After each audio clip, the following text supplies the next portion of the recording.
Hang on, YouTube. Let me go live on Instagram. I totally forgot to simultaneously hit the button. There we go. All right. What's up, Dub Nation? This is Rich with Let's Go Warriors. I'm back again doing this live because I was, quite frankly, super busy today doing some real life stuff, like staying off of social media, really, and doing some real life stuff. Not like Pacific Palisades type stuff, but actually pretty close. Helping out some people in dire need of help. In fact, if anybody's ever dealt with Employment Development Department, i.e. EDD, let me know, because it's tough. It's really tough. But what we're going to do tonight, I like to call it Warriors Therapy.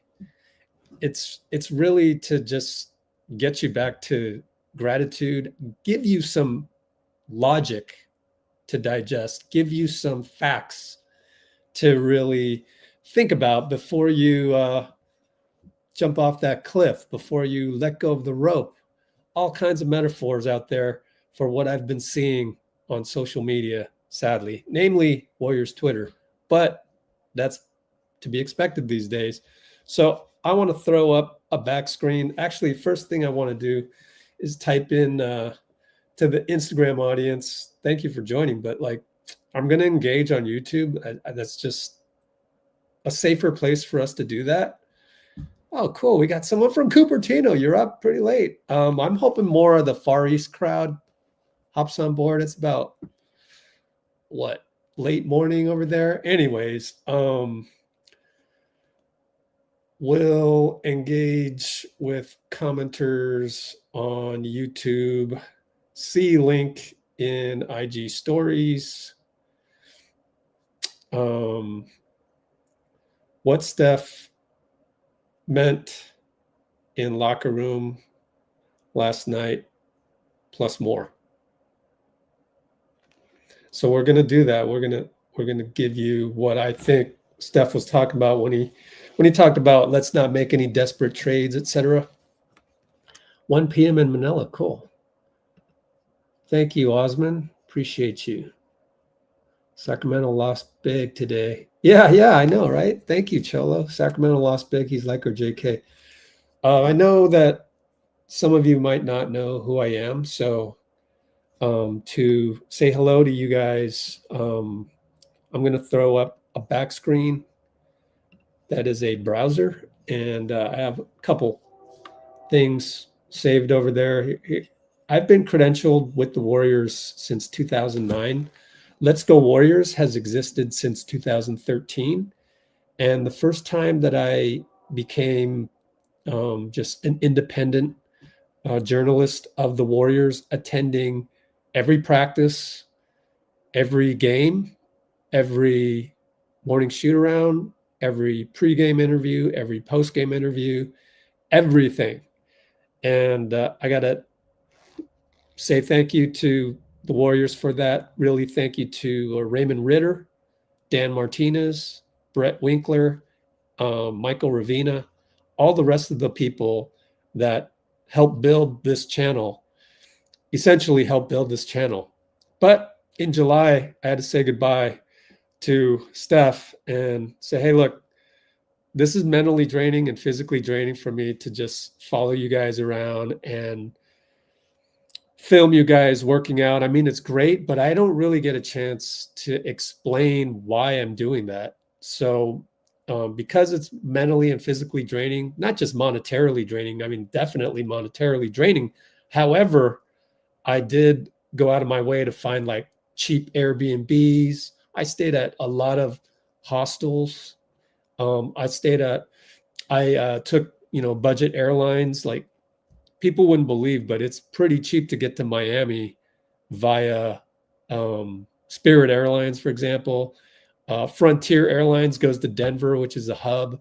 So like you can really cover the Warriors on a pretty tight dime, especially if you're getting credentialed and not having to, pay for tickets or what have you.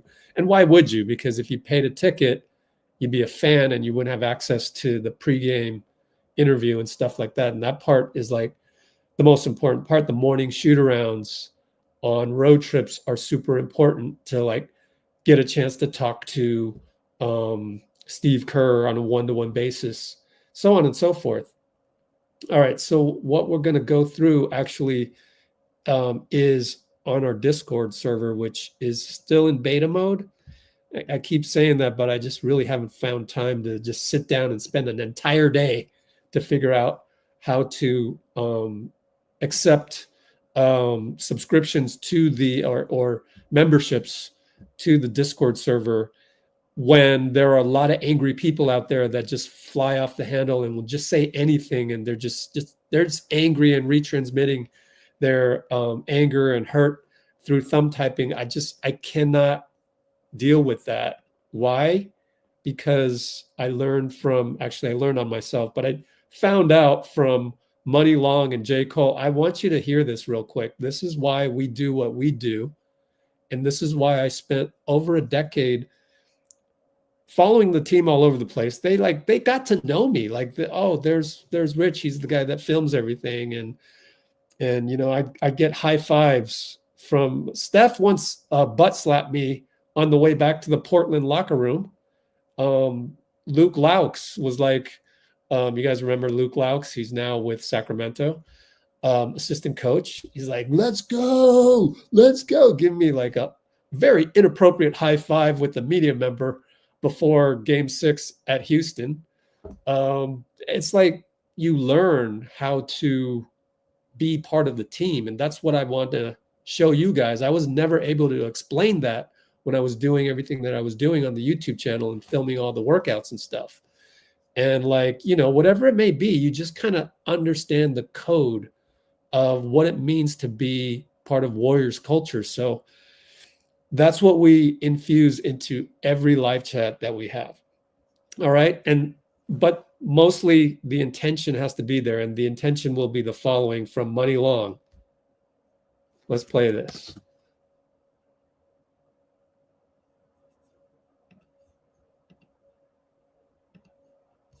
Here we go. For 2 minutes and just exchange a few words and know where that person is vibrationally. If they talk about other people, gossiping, hating, like, all right, this might not go that far. I remember one time I had a moment in the studio where J.Cole was there and I was just having a bad day and I started just talking trash. I was talking to my other friend Tehran and Cole came in the room and within 2 minutes he heard what we was talking about and he got up and left. And I just remember being like, damn. What we say? Why did he do that? Yeah. But then I realized we wasn't on the same frequency. He not on that. Complaining, that kind of conversation does not circulate in higher level rooms. He didn't judge me. He didn't say nothing bad. He sat there, he listened for like a minute, and then he got up and left. Because what happens is when you're high vibrational, most likely those people are going to bring you down. You're not going to be able to bring them up. Okay, so that's setting the intention here is I want this discussion to be high vibrational. I'm not even gonna go laugh at all those people that's ready to jump off the airplane on Warriors Twitter or jump off the cliff, or they're just so angry, and like I just don't have time to give them attention, because where you place your attention is where you place your energy. But anyways, to answer a question on Twitch, Isaac Richter said that I wanted an autograph and a lady at Little Caesars Arena was yelling at me. I know the feeling. But you have to understand those people are under a lot of duress, and so that's why they act the way they do. And going back to the picture that I took with Steph, my only selfie with Steph, I promise you, we'll get into the what Steph talked about in the locker room last night. Let's not do any desperate trades, et cetera, et cetera. We'll talk about that in a moment, and then we'll just segue into whatever. I'll do a poll, and we'll vote on what you want to talk about after that. But this picture itself, hopefully Isaac on Twitch is still there. This was his comment right after that, actually during that selfie. So I'm like, hey, Steph, can we just take our first selfie in 15 years? Of course, you know. And USA public relations gal starts walking up. oh, that's not appropriate. Even Steph was like, no, no, no, it's okay. It's okay. Literally, Steph is like defending me. And she's probably all just confused, like, no, we're supposed to, shut out the media right now. This is way after practice. You shouldn't be here.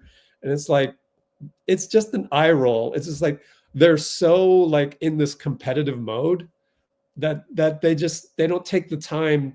They're so on a power trip sometimes too. But I understand it. Like I would probably do their job the way that they did it as well. Thankfully, I'm not stuck in that paradigm. Like I can actually have a relationship with Steph that kind of overlaps into mutual respect / friendship.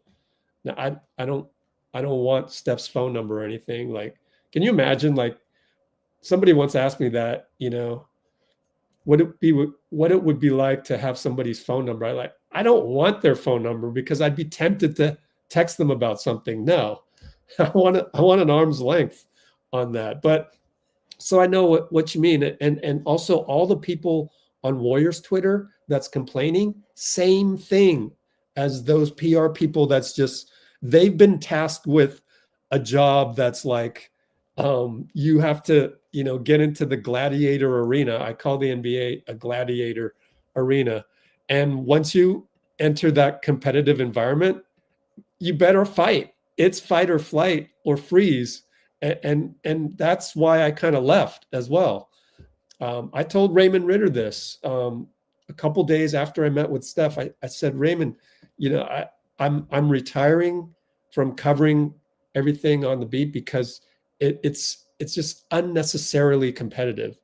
And sure enough, as some of you know on the latest live stream, Raymond himself became a guy with the sword over a misunderstanding over some news that's supposed to drop soon. Now, if you have been on our live chats, you know what that news is. I already announced it because I thought everybody else was going to announce it. And I thought it was public information. So anyways, we'll move on. I mean, if you don't know what I'm talking about, just ask me in the comments. I'll type it in, but I'm not going to say it out loud. But anyway, so that's kind of the precursor. It took a long time to explain our way of looking at the Warriors, our perspective. I'm going to throw up the I need a new word for that. I'm going to put on the back screen some of the things that was going on in terms of news, but also in terms of what Steph said at the podium, not the podium, in the locker room last night.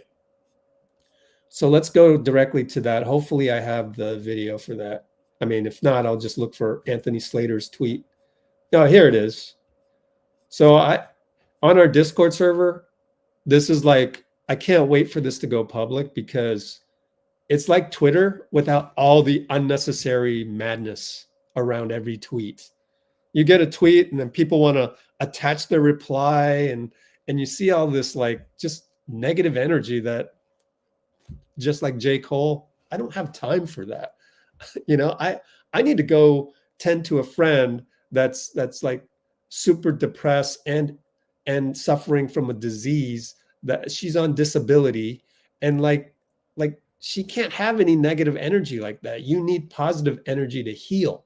You need positive energy to get out of the mud, because only negative energy will keep you in the mud.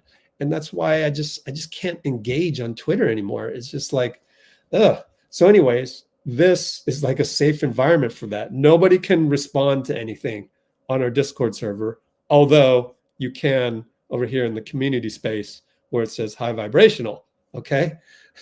So you can, but this is mainly just feeding you information, factual information after factual information. And as an example, Draymond Green talked to Yahoo Sports. Vince Goodwill, who I love Vince, man. He's such a nice guy. And the best thing about Vince is that he recognizes who I am.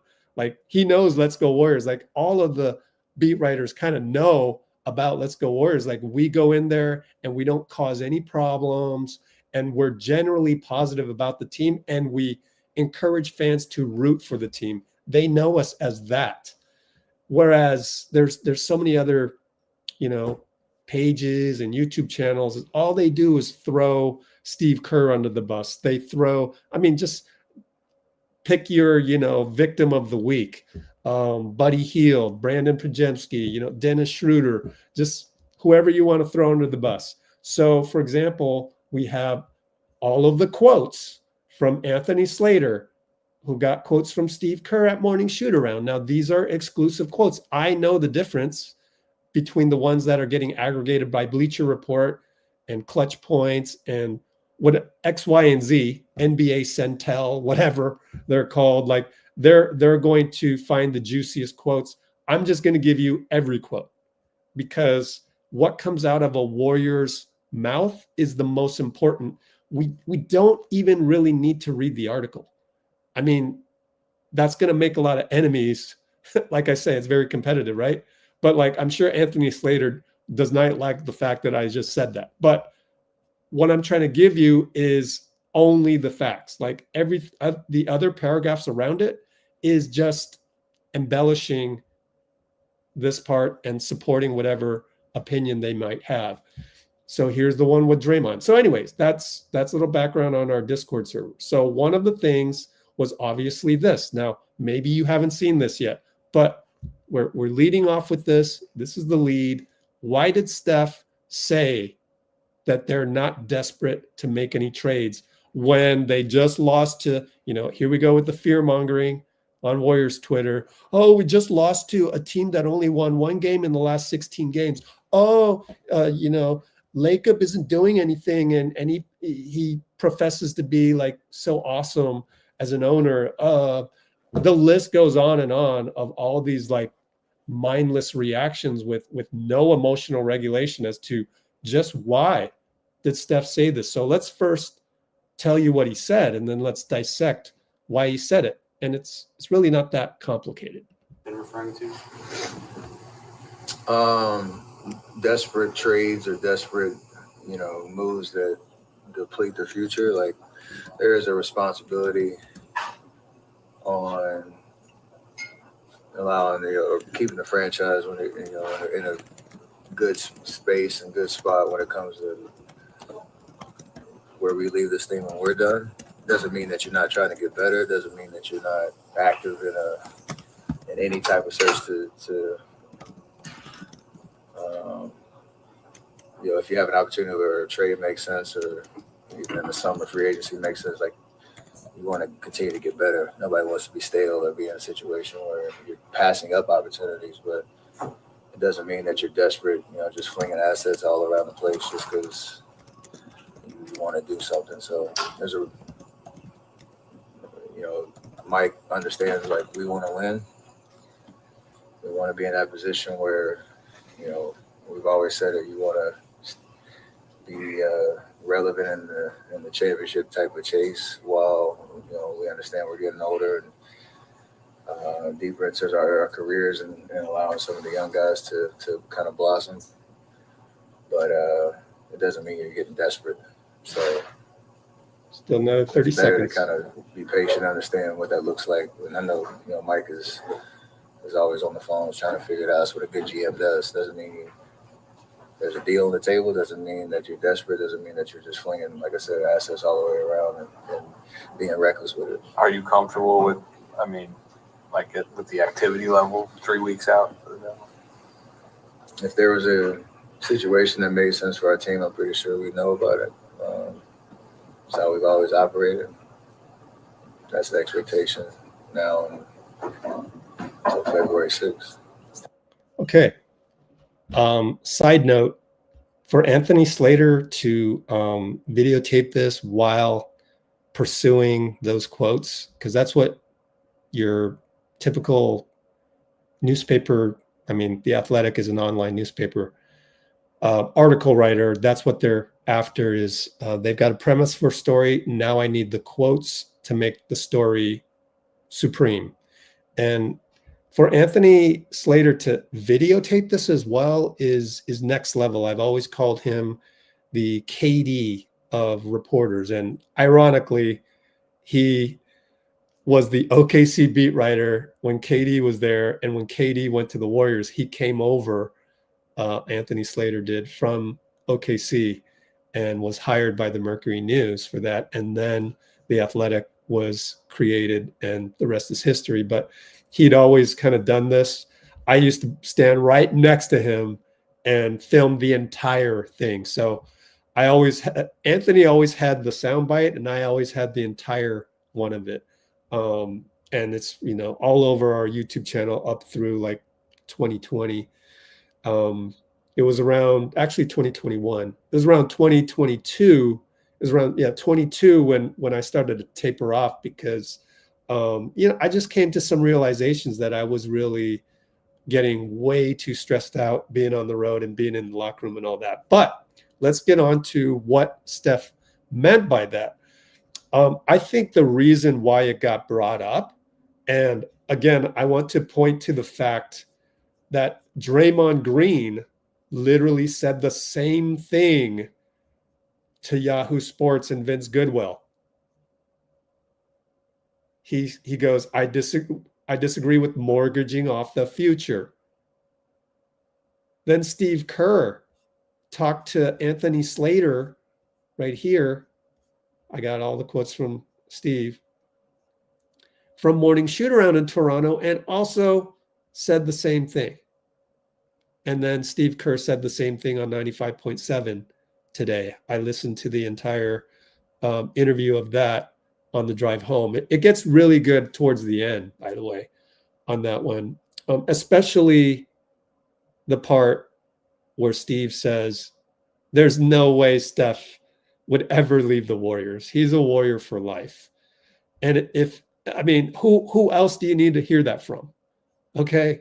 So I think what happened was the Sporting News came out with this clickbait article to say that, oh, you could trade Steph to Boston for so-and-so.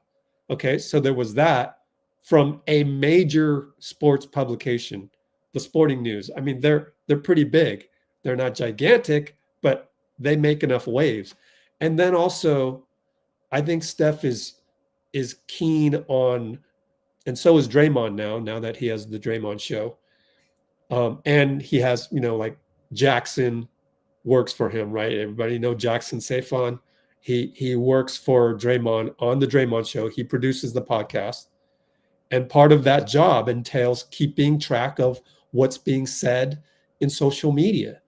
And Draymond gets texts all the time about what people said and all this and that. Trust me. Sometimes I make sure of that myself. I mean, I happen to know Draymond's chief of staff guy, Travis Walton. He's been on our live a handful of times. He's probably been on our live second most. The most probably is Bucketsworth, Charlie Torres, Klay Thompson's trainer. But anyways, Draymond's trainer and his chief of staff, I talk to him every now and then, but not a whole lot. But I'm sure they get plenty passed over to them. And I think it got to a point where, especially like Warriors Twitter, where it got a little too much.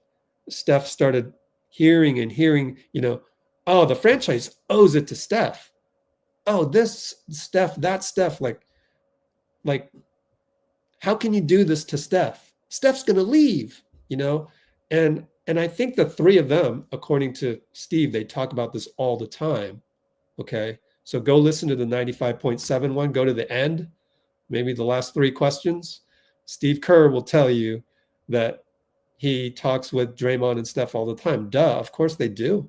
And one of the things they recently talked about was this whole thing about what trades are out there. Now, the other thing I think is going on is I don't think any of them want to trade Jonathan. Okay.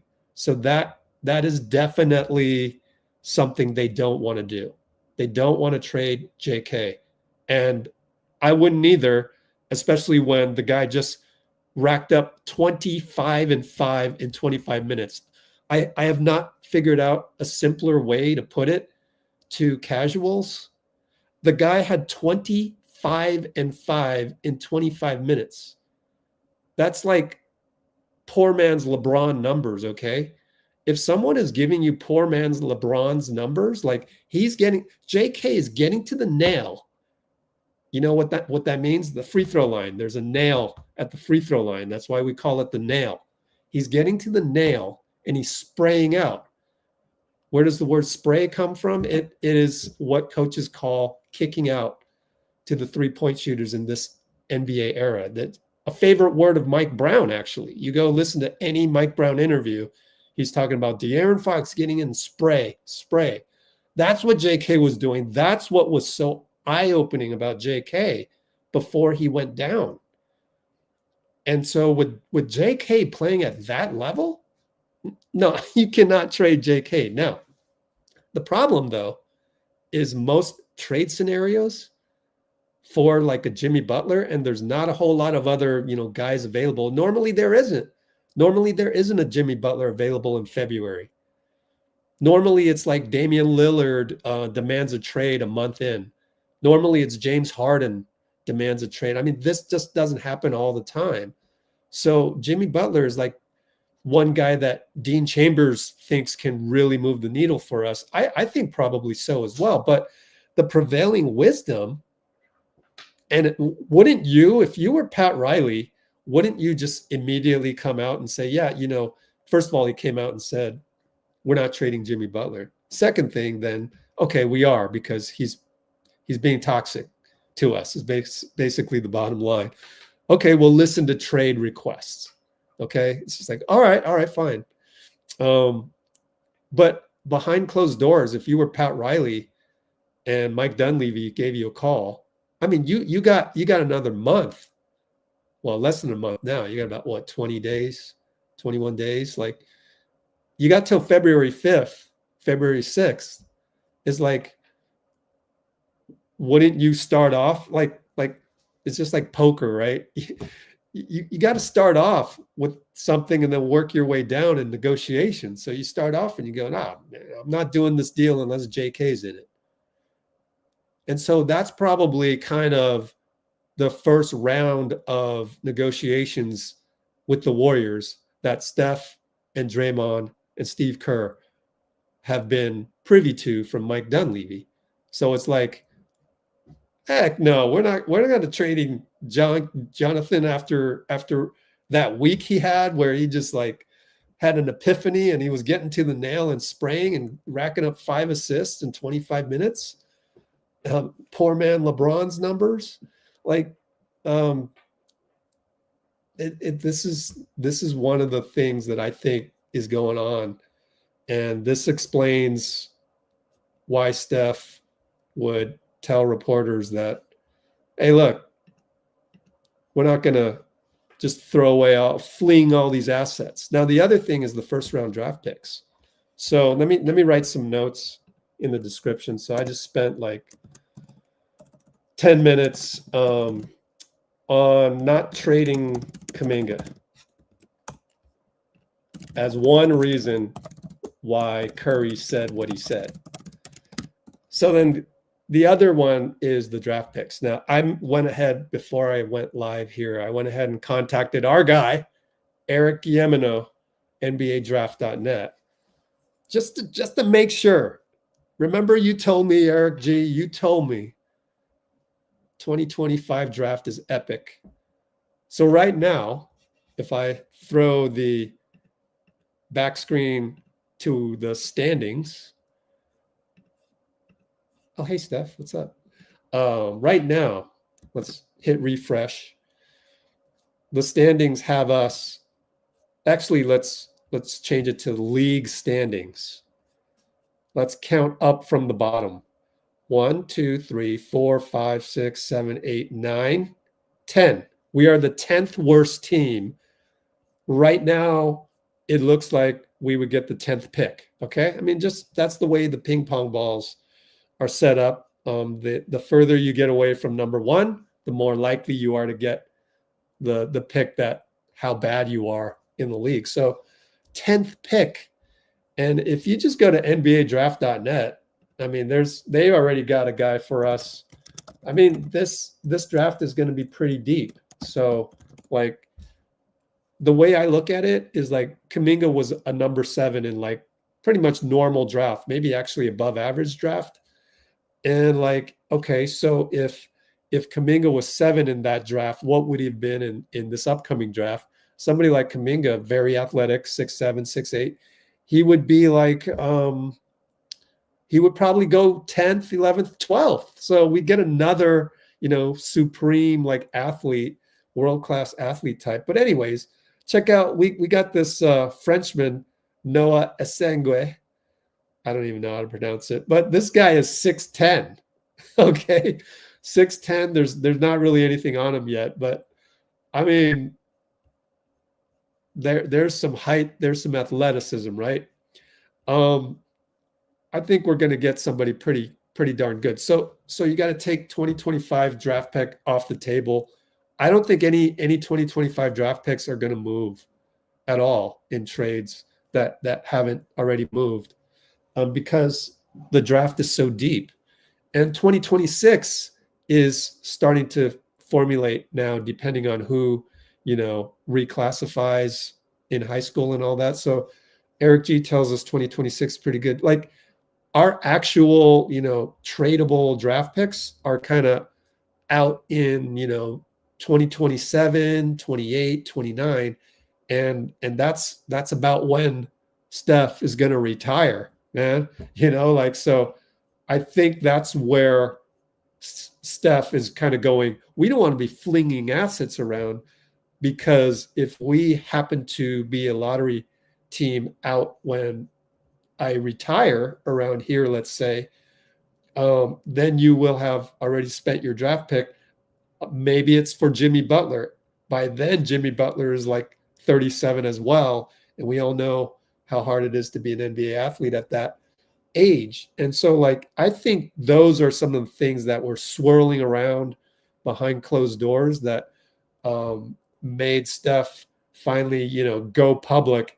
And isn't it odd that it would just kind of come out sort of at the same time? Now Anthony Slater's asking about that and all that, but like, it starts to become a thing, and probably started with Vince Goodwill's article with Draymond, which occurred post-game in Detroit.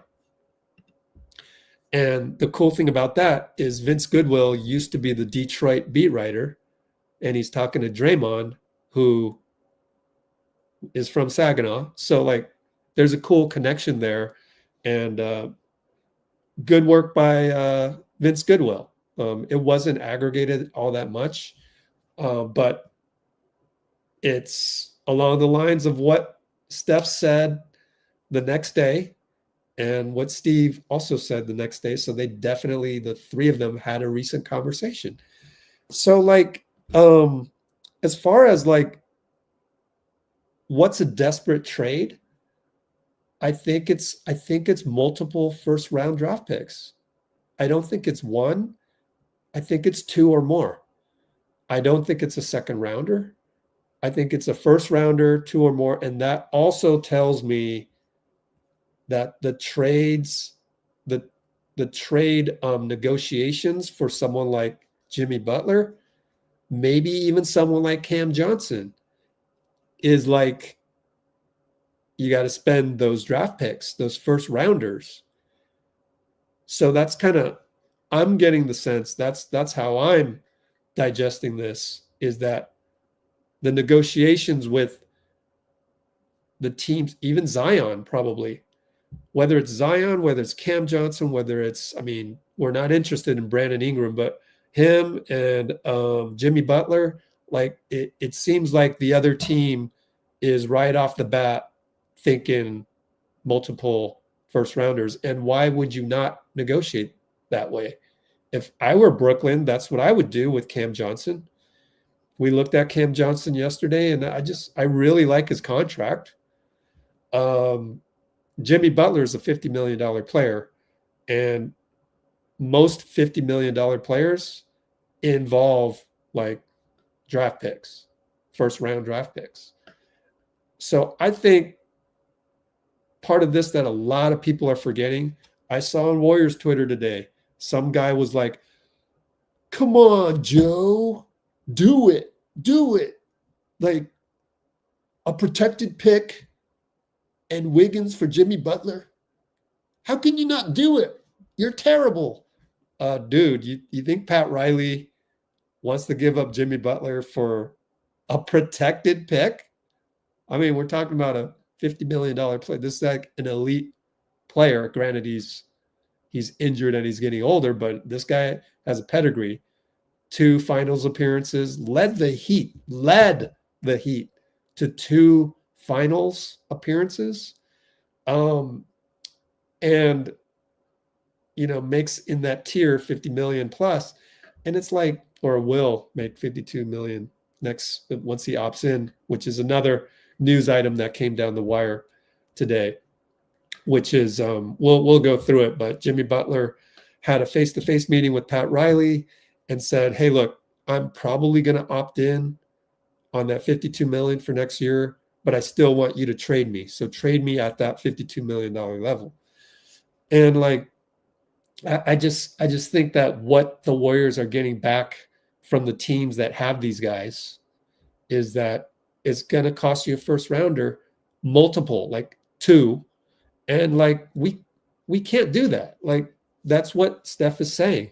So, because if you do that and you're getting an older guy like Jimmy, or you're getting an injured guy like Zion, or you're getting a guy that just doesn't fit like Ingram, I don't think we can get LaVine. There's been people wanting Zach LaVine, but it's like, dude makes too much. Like, why would the Bulls do that deal? What the, you know, like they want to get rid of Zach LaVine for no draft picks, or, you know, and like we would have to give them a lot, add up the salaries to get to Zach LaVine's 40-ish million. Like, so that takes a lot more than just Wiggins' salary.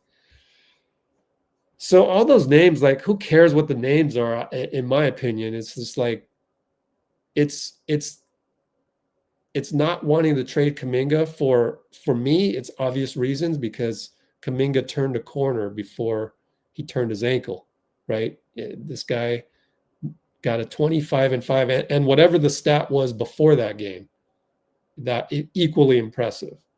2 games in a row, he was giving you poor man LeBron's numbers, and then he goes down, and like we're ready to have J.K. back.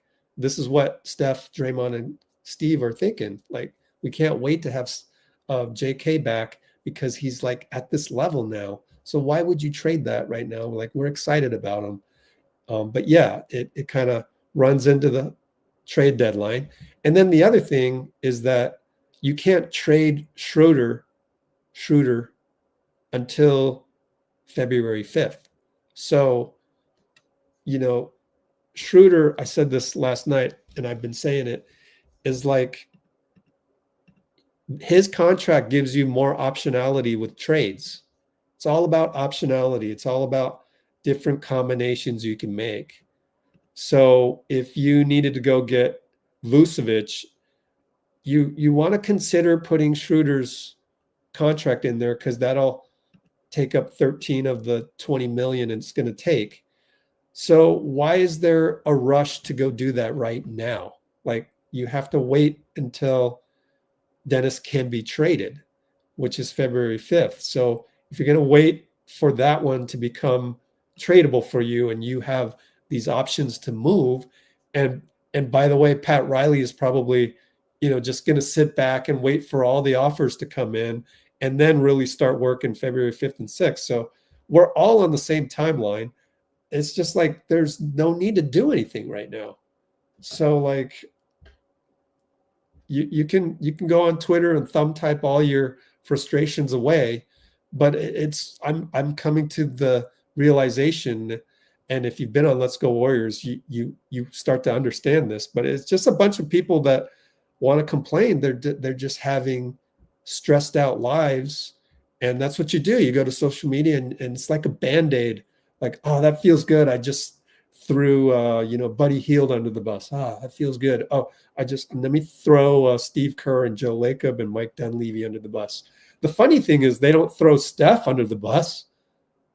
That's the paradox. And let me explain why.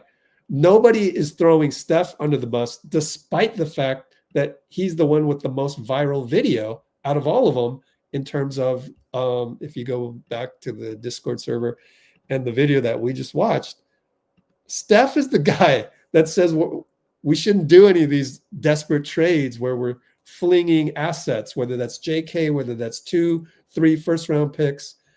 We're not, actually, we can't do 3 first-round picks. Stepien rule.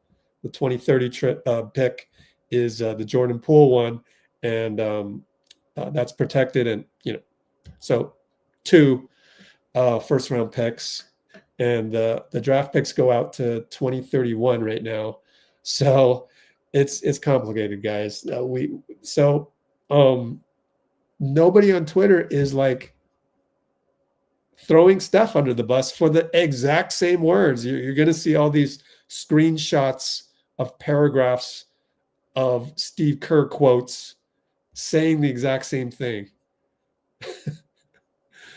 and it doesn't add up. It's just the logic. Where's the logic? Of course, they don't have logic. It's all just emotional outbursts. So you have to wade through that. First of all, you should probably just not turn on Twitter at all, because right now is like a nadir of the franchise. And when we're losing, that's the time when you should just log off, because all you're going to do is get that negative energy. And I like to, remind you that J.Cole doesn't stand for that either. Muni Long doesn't stand for that anymore.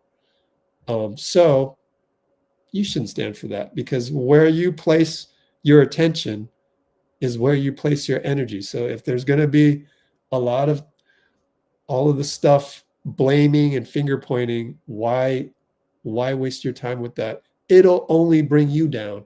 It'll only make you want to retransmit the real thing that's hurting you. And the real thing that's hurting you is probably not the Warriors. It's probably something else.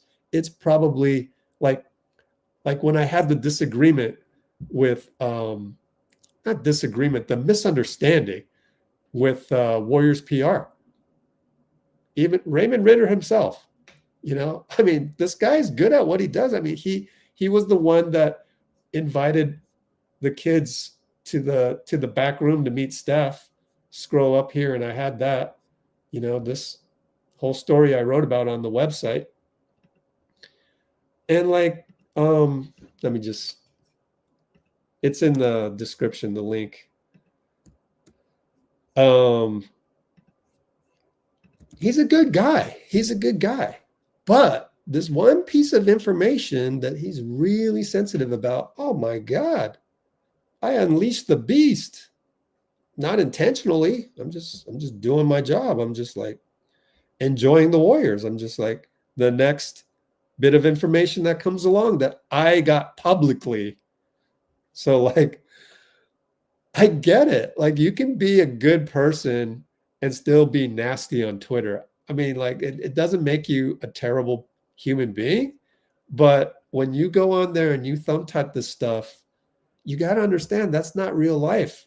That's just stressed out people redirecting that stress and feeling like that's a remedy when it really doesn't get to the crux of the problem.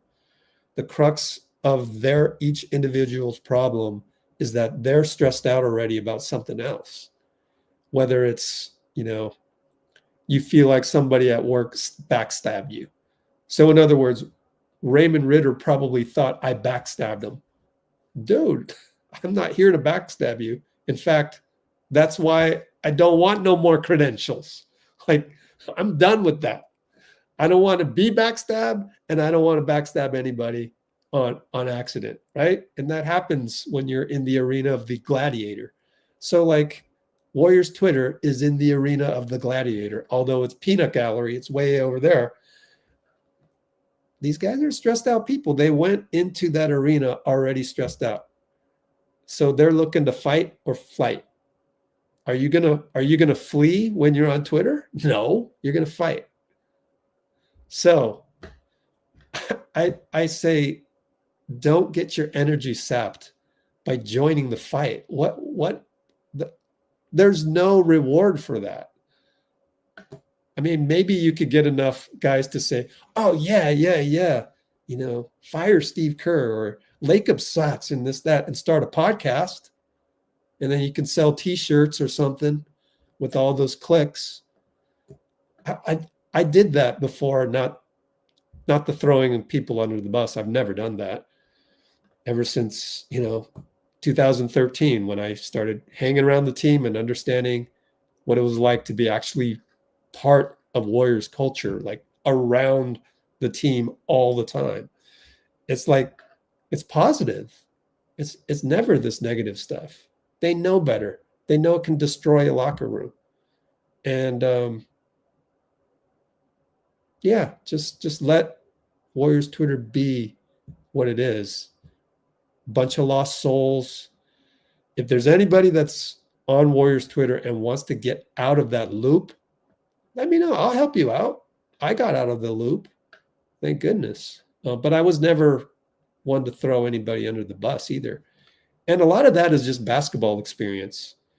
There's the one guy on Twitter right now. We're going to have him on our YouTube. He's already agreed.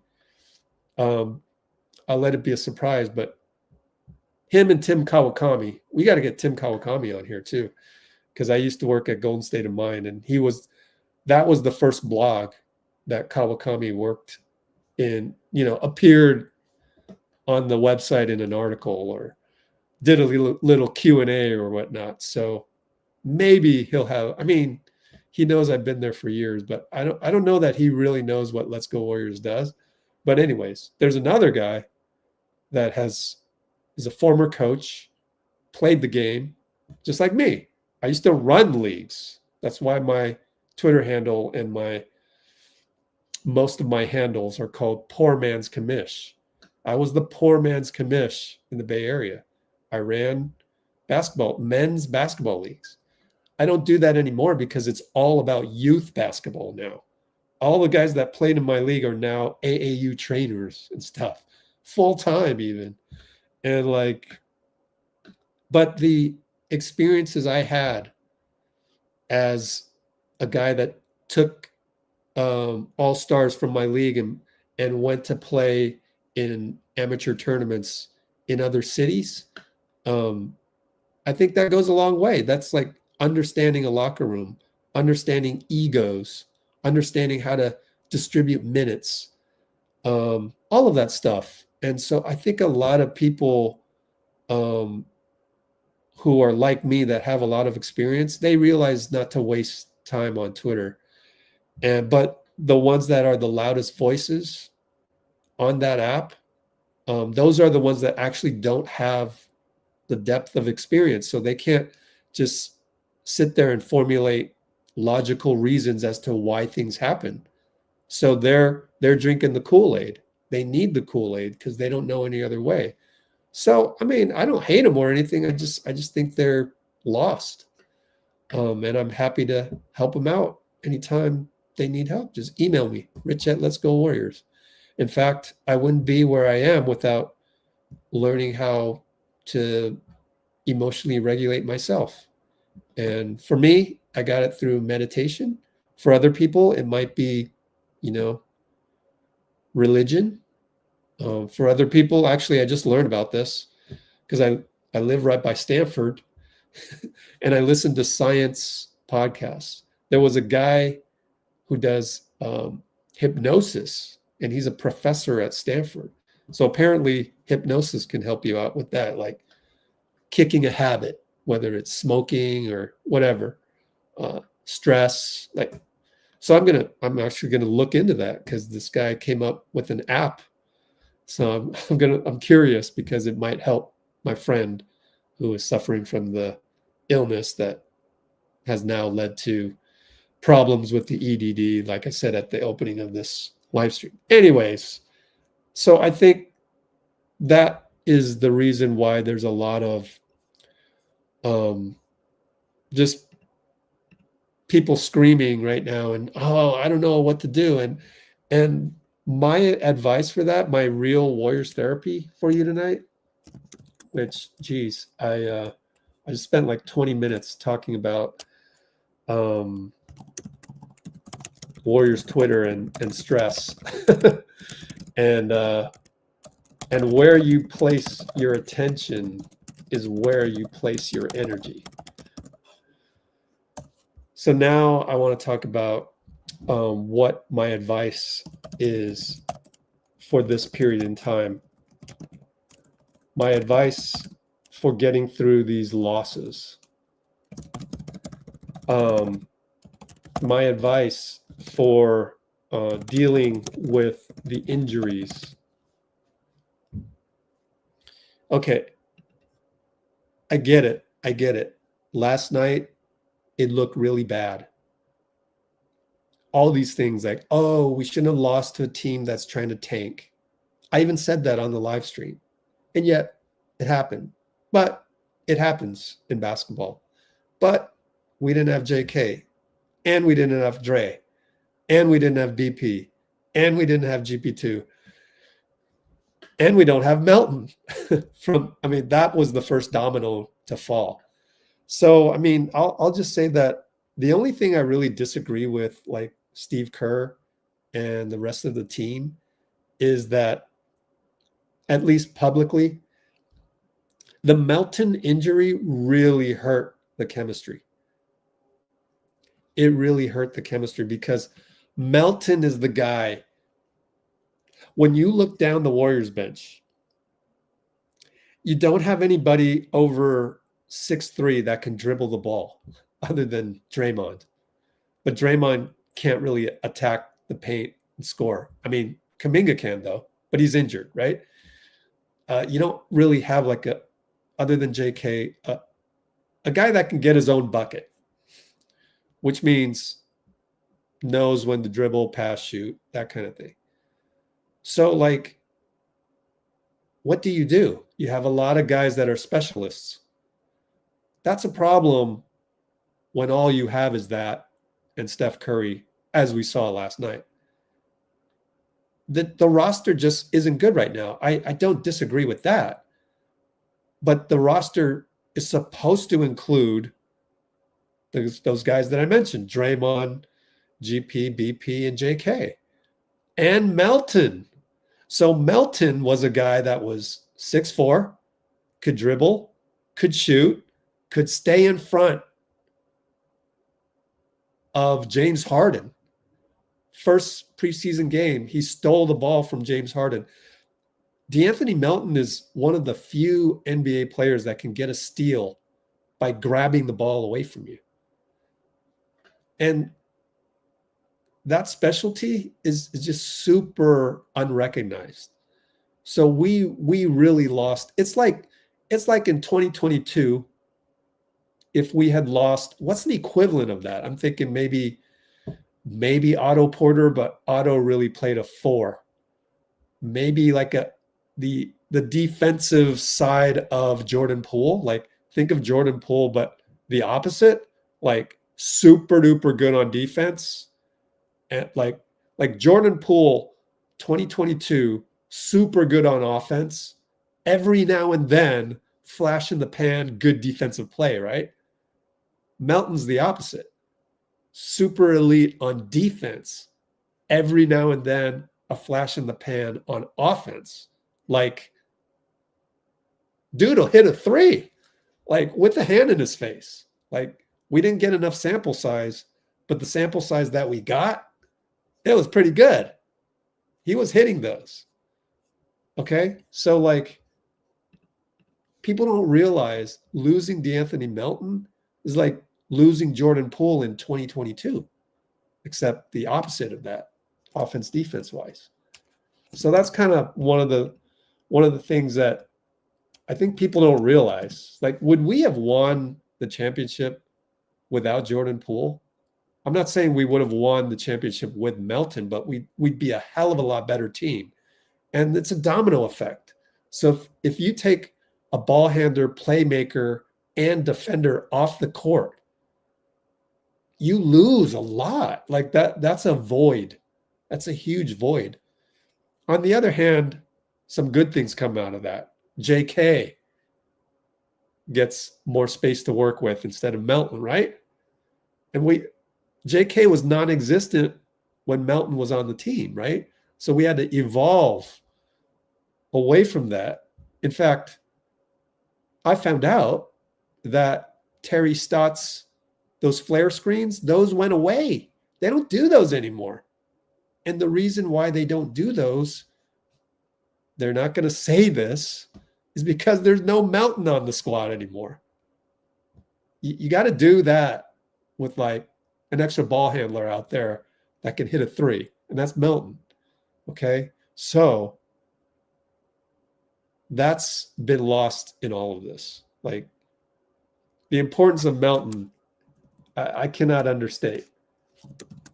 So the importance of Melton is like the opposite, not the opposite, the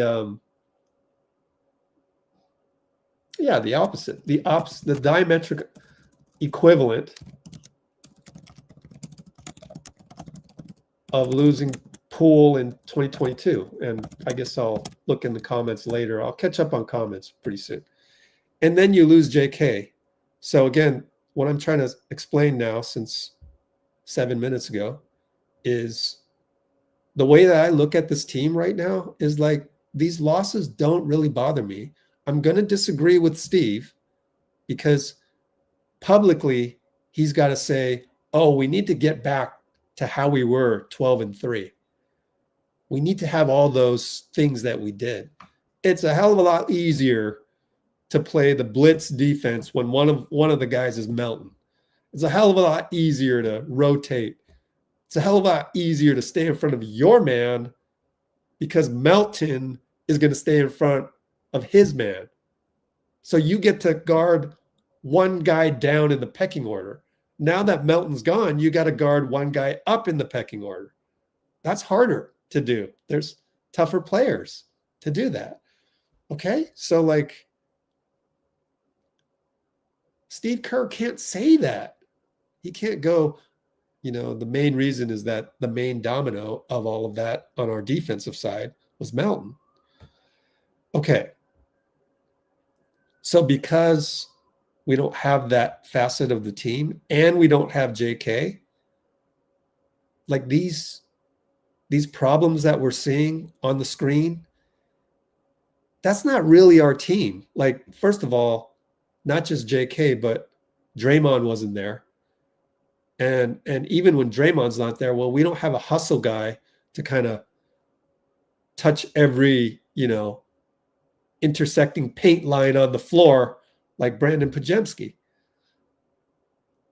Like nobody on the team can duplicate what Pajemski does. Like he touches every intersecting paint line on the floor. This guy's incredible. He's all over the place in a good way. So my expectations of this squad right now is not very high. So these losses don't hurt me, first of all. And so it's this inner peace. Furthermore, it's like we're not even going to get JK back for another couple weeks. This is not our identity. You can tell Guy. You can play Guy more. Let's just take that as an example. So this team is not really our identity. Okay.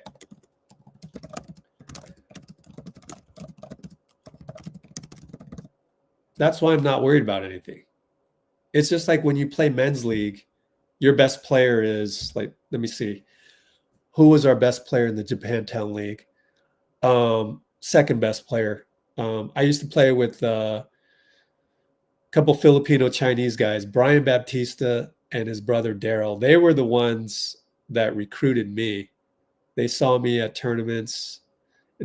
I don't remember how they saw me play, but it was an honor to get picked up by them. And we won a championship before they retired. So it's like losing Daryl. It's like, actually, no, JK is kind of like losing Brian. Brian was the baller. And it's like if we lost Brian to like an ankle injury for a month or 2 weeks, we're probably losing those 2 games, 1 per week. And you're gonna try, and shit's gonna happen. Like people aren't gonna be in the right spot. But it doesn't, we're super competitive, so we want to win. Of course, we want to win every game, but like we'll always have that asterisk in our mind, like, oh, okay, you beat us, but we didn't have Brian. And the same thing holds. Basketball is the same at most levels, organized basketball, when you involve adults. Adult basketball is kind of the same, other than rule changes. It's going to be the same type of team dynamics, whether it's FIBA, G League, college. Like they're grown men, and when you have grown men, you have certain egos, you have certain team dynamics, chemistry. So I've seen this stuff, and so when you have so many guys missing, it's a different identity. Now, that's why I'm not worried about things like, oh, you need to play Guy Santos more. He gives you energy. You need to play Buddy Hield less. He's missing shots, which, by the way, no coach would do. When you have a roster like this, you have no choice. You have to play Buddy Hield and hope he makes the shots. Like, who else are you going to get? Pat Spencer isn't going to have the potential. He's not even going to shoot 7 threes, let alone make 5 of them or 4 of them, right? Who else? There's nobody else. So you're just depleted. So playing Guy Moore, this is the real example. Playing Guy Moore doesn't move my needle, because if the Warriors were to play out the rest of the season without JK, without BP, without Draymond, let's just say without JK and BP, then I would totally be for like, oh, you must start Guy and have that energy. Then you're changing the identity. Okay. So you're changing the identity at that point. But you're going to have the identity of JK coming back later. So you changing it now is like, it's going to be temporary anyways. So, I mean, like, this is not the real Warriors. This isn't the real Warriors. Just like the Pelicans, no New Orleans Pelican fan should be worried. In fact, every now and then you got to take a gap year. I know college students who are taking gap years. It just happens every facet of life. You might need to take a gap year. Something might happen, and you got to take a gap year. It's okay. So the Pelicans have a gap year. Are we in a gap year? I don't know. We got to wait till JK gets back. So if JK never came back, then we'd be in a gap year. And then you'd have to change the identity and try your best to compete just for the sake of honoring the game. So whether or not Guy starts or plays more, you hope for the best. And that's one of the reasons I want to watch games now, is like so many Warriors pages, these kids pages on social media are like, oh, I'm not watching the game anymore now. Of course you'd say that, because you're hot and bothered. You just want to complain. And the Warriors probably aren't winning a ton of games until JK gets back. So there's going to be complaining coming up. So you can't, you think every day is going to be the same. You think it's going to be Groundhog Day. So if it were going to be Groundhog Day, the one thing that I would change to try and get out of Groundhog Day is play Guy more. But it's not going to be Groundhog Day every day. So I'm not really worried about that. I hope you can understand that and maybe adjust your thinking. But if you're stressed out, you're stressed out. But the first step in getting out of that loop is to recognize that it's really you that's stressed out and you're projecting. So I hope that helps somebody out there. But I think that no matter what logic I try to infuse into you, it's probably not going to work because your brain, your subconscious is already in stressed out mode. It's already have these certain A, B, and C processes that result in you thumb typing a complaint. But I can always try and just tap you on the shoulder and try to make you aware of what's happening. Okay, so now that we're done with that, that was my Warriors therapy, really. I just spent a whole hour just trying to change your mindset. And the more I talked about it, the more like I feel okay about it. It's just like, what can you do? San Francisco 49ers. I mean, so many injuries left and right. Trent Williams, holdout, didn't have a preseason. So many other guys didn't have, Brandon Ayuk didn't have a preseason, ACL. Then you're changing the identity. Then you can't use Deebo Samuel in the same role. Then Brock Purdy doesn't have all the pieces that he needs to look great. Your kicker goes down. Special teams is a mess. I think maybe special teams is the one thing that could have been changed, but like in a culture where special teams is not the focus, where like you've spent all your talent, it's a top heavy team. So I just think special teams, and this is an NFL casual talking, so I could be wrong about this. I'm just trying to show you the philosophy of understanding the kind of like the unrealistic expectations.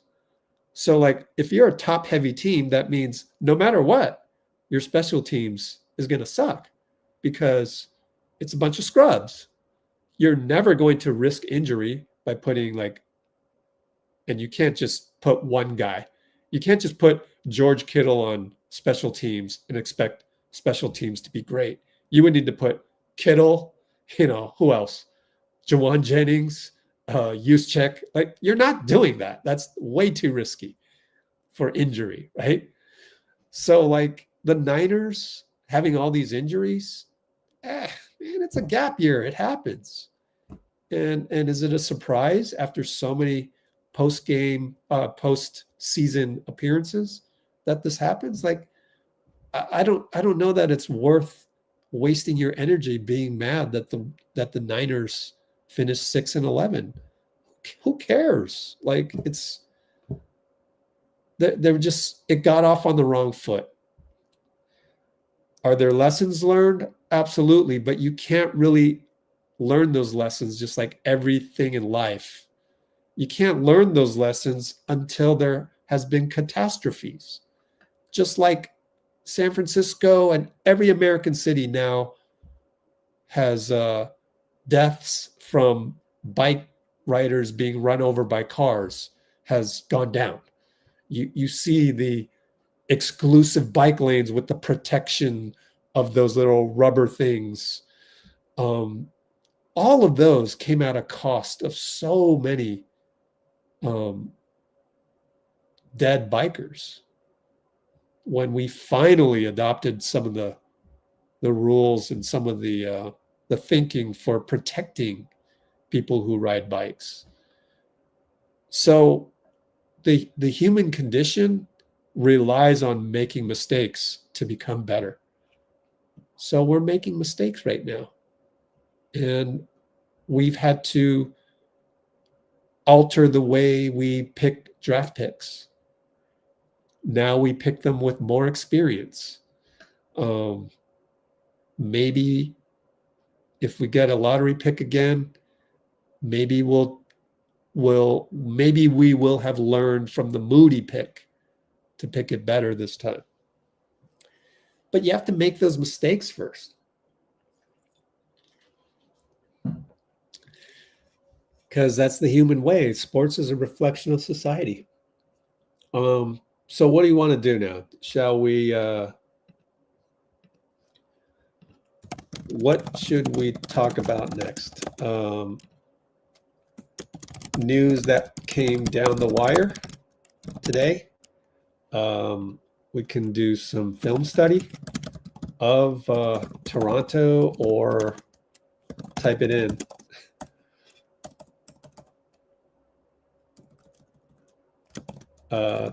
Type in game. Man, I don't have enough. Film study, Toronto, or fill it in. We can look at behind the scenes from Toronto, which I have. News that came down, or someone the other day said, don't put trades in the poll. We already did trades, so I don't know. Anything else? Type it in. So let's start the poll. What should we talk about next? Okay, let's answer some. Oh, hey, Susan. Oh, thanks. Let's answer some comments on YouTube. I'm an hour and 11 minutes behind comments. Oh my goodness. There's not that many of them though. We'll just highlight all of them. Welcome, welcome. Talked about Isaac. He was 10 feet from Steph. Oh, Isaac, are you still here? Are you still here? Santa Cruz Warriors are coming to Chase Center. Cool, man. Taysha's Surrey. Who's that? So I don't waste time Googling it. Who is Taysha's Surrey? Cool, man. Thank you, Reggie. Melly Mells. I got your email, Melly. Oh, thanks, Cholo. Let's screenshot that. Cholo the Mandalorian. Need to call you the Mandalorian now? You know what? Let's do one news item since I'm doing these screenshots. So we got more news on Jimmy Butler. Jake Fisher said he skipped morning shoot-arounds and insisted on taking private flights.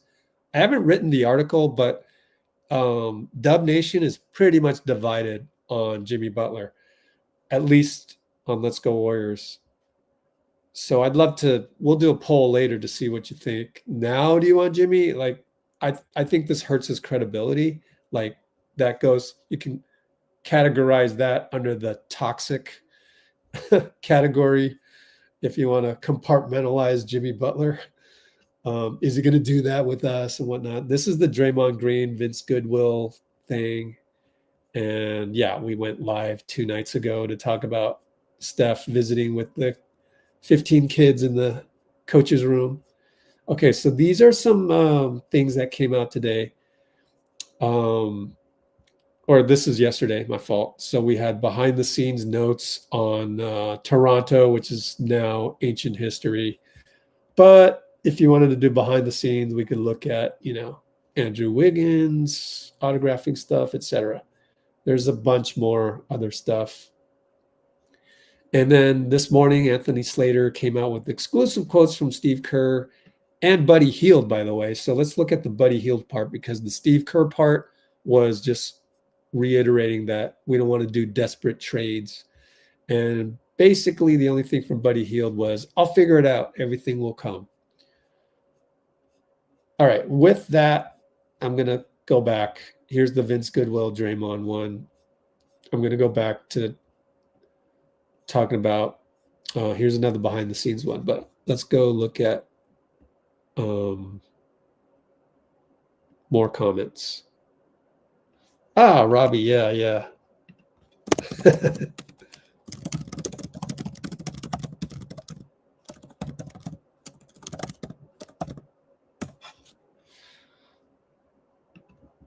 Oh, your friend Tejas Suri. Oh, Isaac responded to me. Oh, nice. Oh, cool. So is Isaac still here? Let's see. It doesn't say. That's cool stuff. Isaac was able to have Draymond wave at him. This was in Detroit or Toronto? I guess Toronto. Yeah, why don't we just cherish watching him? He doesn't have many years left. Yeah, exactly. And that's what he would want.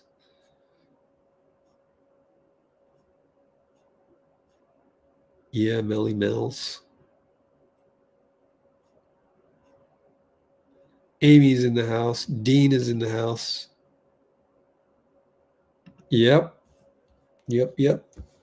Melly Mills. Let's try to remain positive through the injuries. I think a lot of it is fear as well. What's an emotion of fear, right? That's the same thing as survival emotions. Fear, freezing up, having high blood pressure, feeling tense, having shame, feeling anger. They're all related, low vibrational type stuff.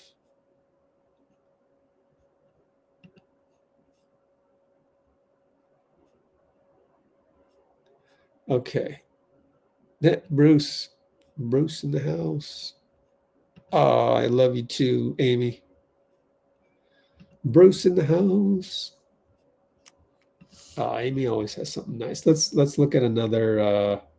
So if you want to look at behind the scenes Toronto, Steph treated a fan who didn't get to see him play in SF after a 22-hour drive from Calgary, and he gave them an all expenses paid trip to Toronto to watch the game. What a thing for Steph to do, huh? And we got, pregame highlights and whatnot. And I've got an Uber driver outside my house, I think, and he's playing loud music. Can you hear that? Can you hear that loud music from the street? Oh, wonderful. ESPN, Shams Charania, suspended Heat star Jimmy Butler tells Pat Riley in a face-to-face meeting that he wants to be traded and will not sign a new deal. You know what was the most important thing out of this? Right here. Butler told Riley that he will not sign a new deal in Miami, but intends to use his $52 million option as a trade maneuver. So he's going to opt in. And I think what that means is this tells you that there's a likelihood that he won't be traded until the end of the season. But we'll see. You just never know. Riley has not shown an urgency, right? Why should he? Just sit back, let the offers come in, and that's why we really can't do anything either. I thought I would only go an hour, but I guess it's going to be 2 hours. Here are some quotes that I got from last night, Podium. This one from Trace Jackson Davis, actually, is from Morning Shootaround. So we'll come back to that in a moment. Let's catch up on comments. Bruce Almighty in the house. Oh, yeah, 2025 draft. Okay, what else is there? Boozer twins, yeah. Well, Bruce is going to say trading for Butler is desperate. I don't know that it's desperate.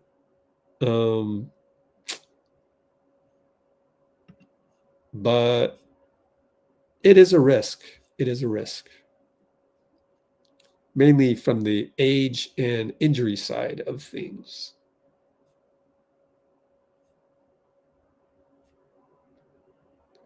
But hey, yeah, I do stream every day. What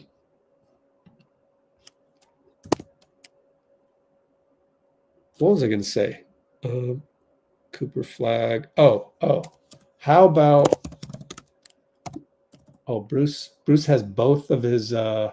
Cool, Bruce. Thanks for having an extra user on the stream. Would you Wait. Let me put it this way. If we could, as Jimmy told Riley, flip his contract in the summer with him opting in, what about a Jimmy rental? I don't know. I haven't looked at the numbers. We should probably look at the salary cap numbers. But that would take some spreadsheet work. And since we're already an hour, 20 minutes into this live stream, it would probably take me a good chunk of time to do that. And I kind of want to get a head start on it. Yeah. Let me see. Just take a quick peek at our salary cap table. I can't resist. This is what you guys should do. Everybody should go to Hoops Hype. I like Hoops Hype over Spot Track or Trade Machines just because they show you the whole 5 years here. So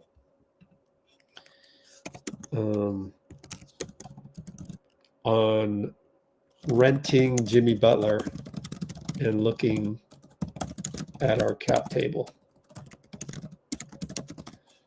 What else did we talk about?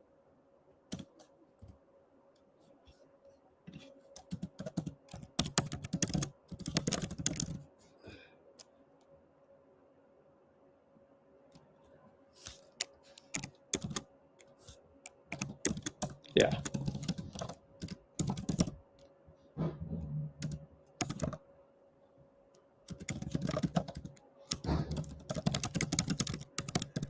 Okay. Let's take a look. Jimmy's going to be, how much is he making now? Let's check. Go to Miami.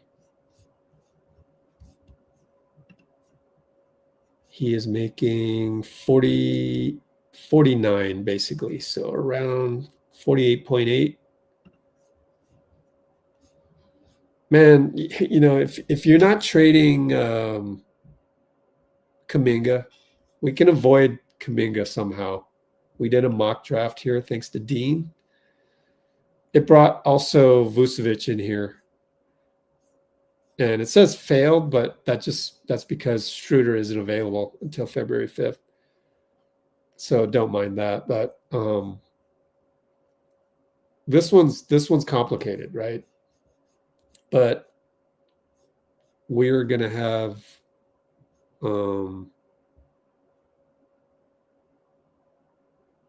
okay.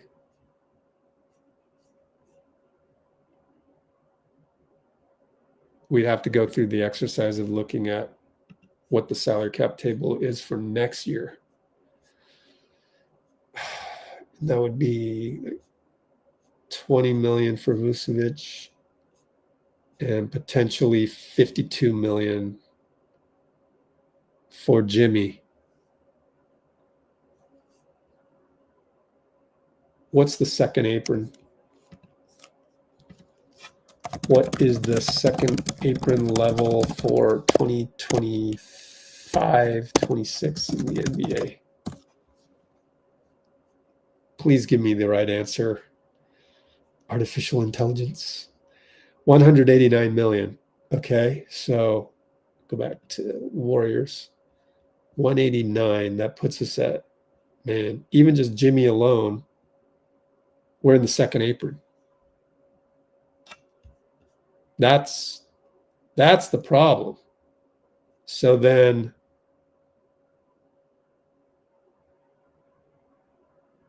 and Kuminga's salary is going to go up. So that's what makes it really hard to get Jimmy, I think, because then you have to trade Jimmy at the 52 million level. Am I right about that, guys? BKRef.com. Let's look at salaries. Salaries. Who can we trade out Jimmy for? Paul George, Kawhi, Giannis. No, they're not going to give up Giannis. LeBron. I think that's the main problem, right? Okay, we haven't talked about that. Dean Chambers, we'd be in second apron with Jimmy opting in at 52 mil plus JK at, say, 39 mil, same as Franz Wagner. Let's just go 35 mil just to be, I don't know, be abnormally optimistic on that. Therefore, to trade Jimmy would have to be straight up. No aggregation, right?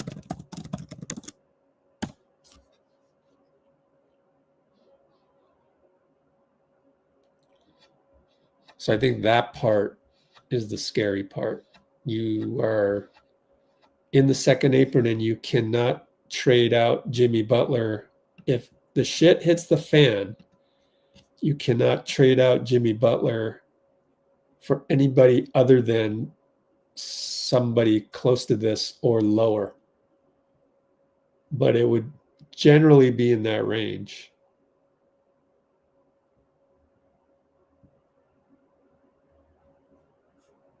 And then you'd also be second apron. And some of these guys aren't going anywhere. And maybe Utah wants nothing to do with Jimmy, because you're going to have to give him an extension. And Phoenix is all over Jimmy. They want Jimmy. They want to pay him $60 million, according to Kendrick Perkins.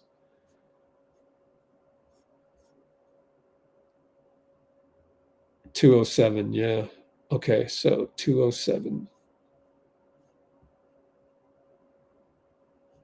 Let me go to Google. Google.com. NBA second apron 2025-26. Forbes says it's 208 million. No AI involved in that. Oh, it was 189 million. Oh boy, I don't know what Perplexity was doing. I should not trust that for certain factual items. Okay, 208 million. So add 52 to that. We're right. No, we're going to, but then Kuminga. So we're going to blow through that. Kuminga is going to be 35 million, let's say. 35 plus 52. 87 million more would be 230 million.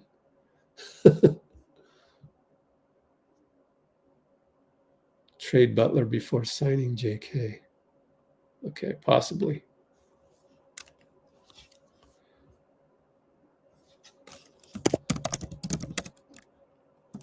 Okay. So Dean's like, okay, so you could trade Jimmy Butler before signing Kuminga. Okay. Just want to make sure.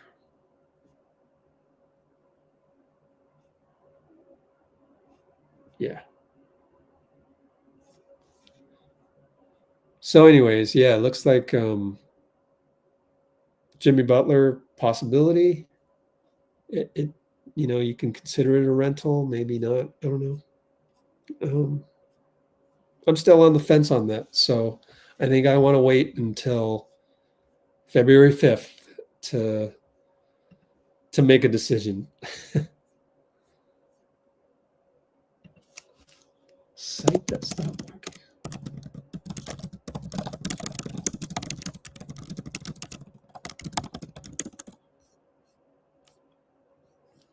All right. Amy, always with the nice words.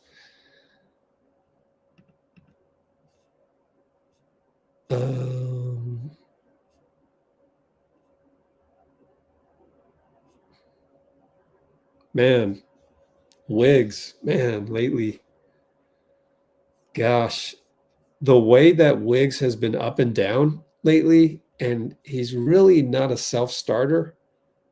Man, makes me want to do the Jimmy Butler deal, but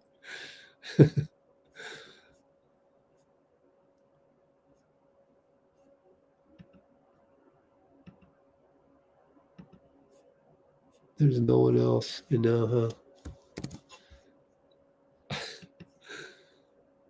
And then the whole thing about, oh, but what if we had Clay? I saw something about that. And then I think it was like, oh, but I don't mean Clay, I mean 2019 Clay. Come on. You can't say that we need 2019 Clay. You can't reverse a torn ACL or a torn Achilles. Oh my God. Yeah.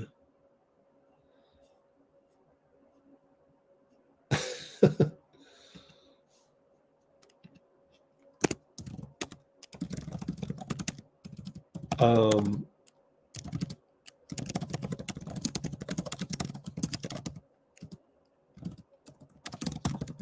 okay, so Cholo says, if I were the coach, I'd make Buddy practice shooting threes with increased pressure, harder closeouts, coming off screens with the defender. It's all mental, man. It's like you can't simulate a game in practice. You just can't. It's akin to free throws.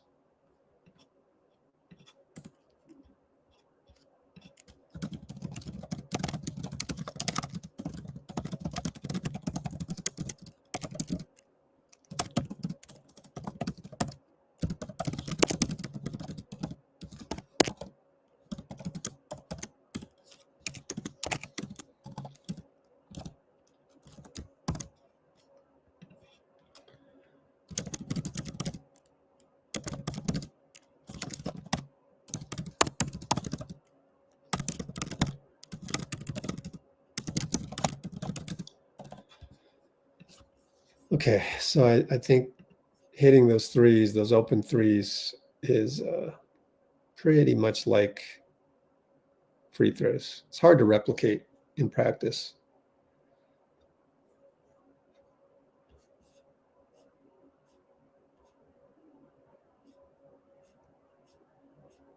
Okay.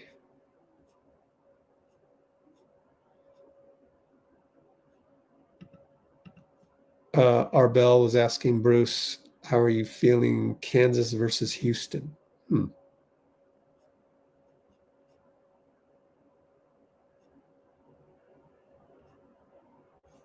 Yeah, I mean, Dean, these are good points of wanting the trade. Just want to get Steph some playoff games. And I like Dean saying that turn a marathon into a sprint. Turn a marathon into a sprint. What does he mean by that? He means that you change the squad by a lot. Get Jimmy and Vucevic together in that two-team trade. I mean, the three-team trade right here, which we've talked about. Go look at our last live, 2 lives ago.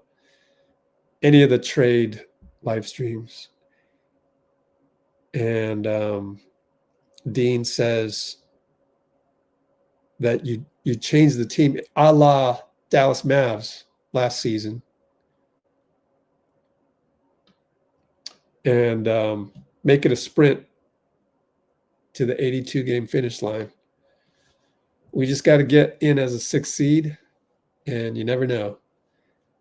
Dallas got in 6th seed, and they got it to the finals with the new chemistry with PJ and Gafford, and so that was key for them to get.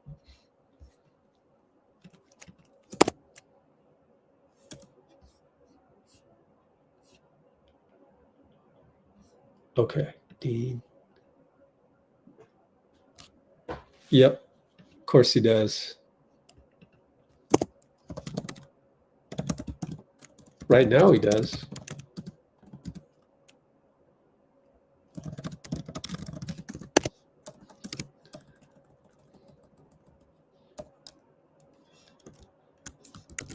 Okay.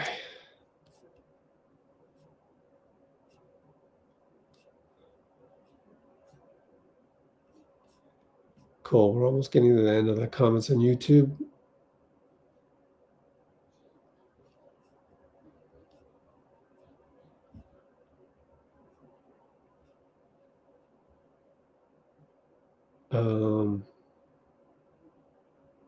Oh, you meant Kansas City against Houston coming up. Gotcha. Oh, Bruce is on Twitch too, man. Bruce is everywhere.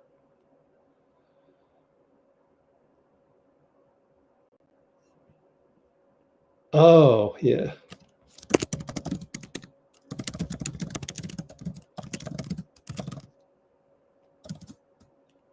What was the question again?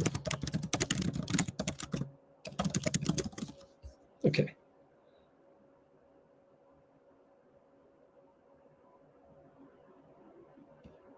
Yeah, so that's the next article. You're inspiring me to finally write that article, Dean.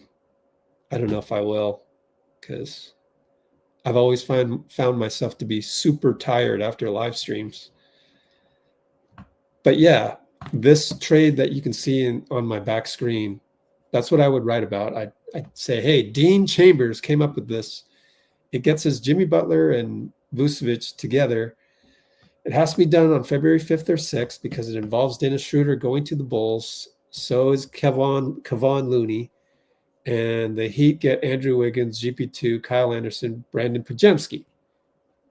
So there is some sacrifice with, we're giving up Pajemski. And we're giving up Wiggins and probably a first-round pick that's not 2025. So it depends. It depends on Phoenix. It depends on Pat Riley. And but if this can be pulled off, then why would you do it? I mean, like, Wiggins right now is just blowing my mind right now. It's frustrating kind of to. We really need him to step up, but it takes so much for him to step up. I think it's becoming clear to me that he's actually a system player. He wasn't drafted as a system player, but he's really effective as a Steph Curry system player. 2022 Wiggs. But there are times where you do need him to step up like that. And man, if I'm just saying, like, I think Jimmy Butler's self-starter ability might be a welcome change to that. So I'm not opposed to sending Wiggins out, getting a Butler back. So that's just my little observation of Wiggins of late. I think we can all agree that he probably had his baby son the other day. We can probably guess that there won't be more life-altering events. Having the birth of a child is literally a life event on your tax return. You know what I mean? Like, those are life events.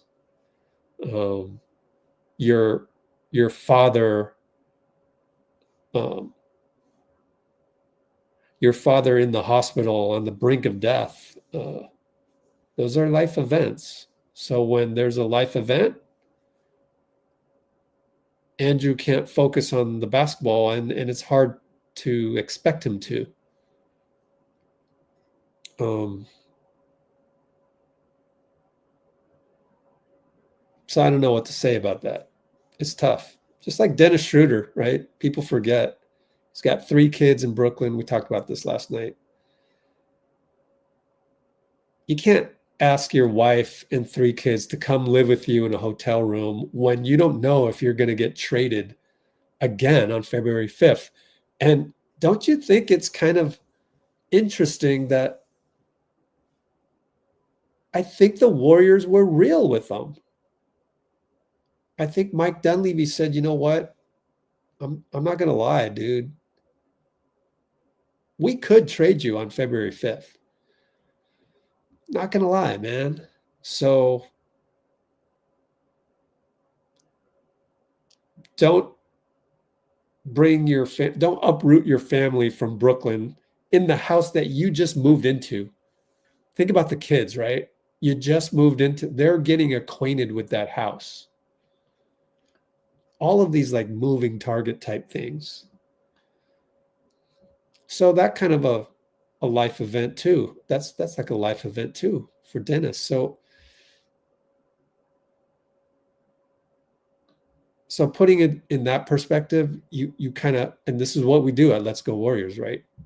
You kind of like calm down a little bit. You're like, okay, let's not be so hard on Dennis and Andrew. They're just going through some stuff, but it's looking bad on the court. I mean, what are you going to do, right? So, yeah, I kind of talking in circles there, but like, yeah, on Wiggins and Schroder going through life events and possibly / probably affecting on-court performance.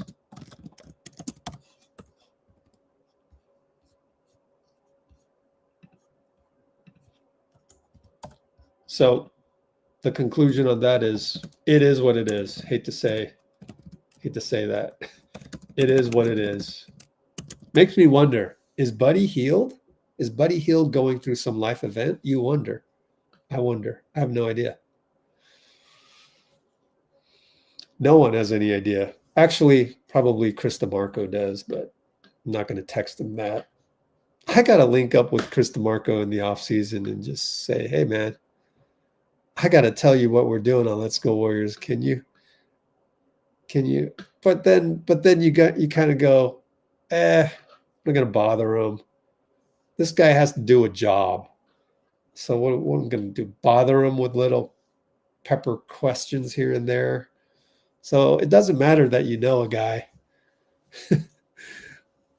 who works for Steve Kerr. Like, what are you going to do, right? We just got to take it whatever way we take it. And I'm asking you to show some grace and embrace this human side.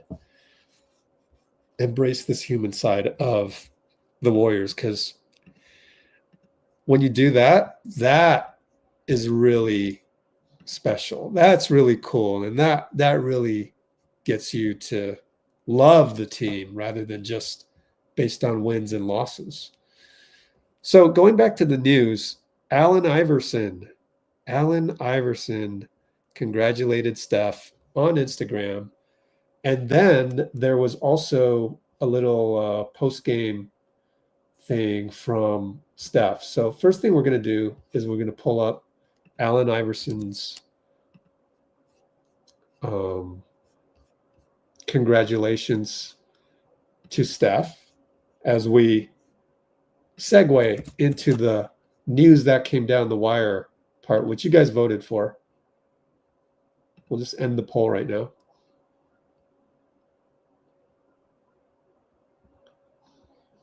Okay.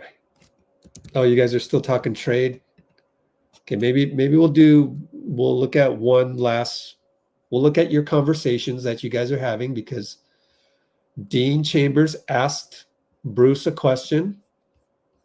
As we know, Dean wants to trade for Jimmy. Bruce does not. Dean is writing the ticket of let's get Steph into the playoffs any way we can. Bruce is writing the ticket of Jimmy is long-term A, old and injury prone, and B, toxic. So it's an interesting dynamic that goes back and forth. So let's look at the comments before we go into that 145 mark. Looking at Dean and Bruce volley arguments for and against Jimmy. Here we go.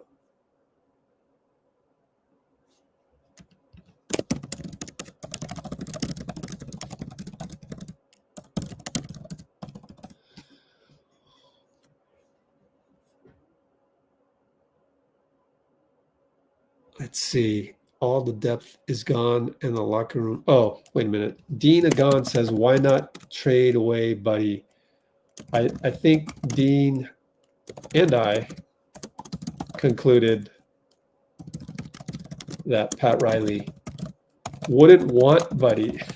So that's why we didn't put Buddy Hield in there instead of Kyle Anderson.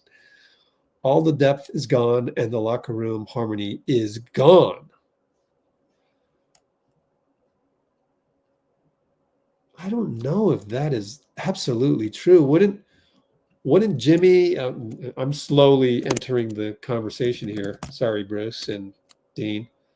But what if Jimmy is excited to play with Steph and Dre? So that's the first comment that Bruce had. And you know, what we're doing right here is there's no right and wrong. We're just letting people have the floor. This is like you know, the Greeks. We're a bunch of Greek philosophers. We're erudites. My former business partners hate when I say that. Like, I don't like to use the word hate, but they hate me for that because I always said I need erudite discussion.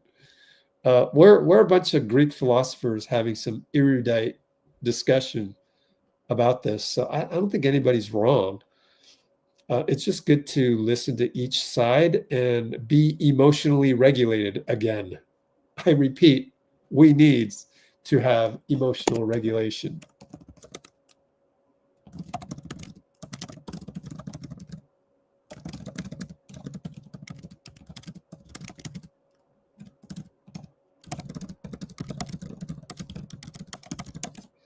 Okay. So Dean comes back and says, yeah, but we're a more talented team. Okay.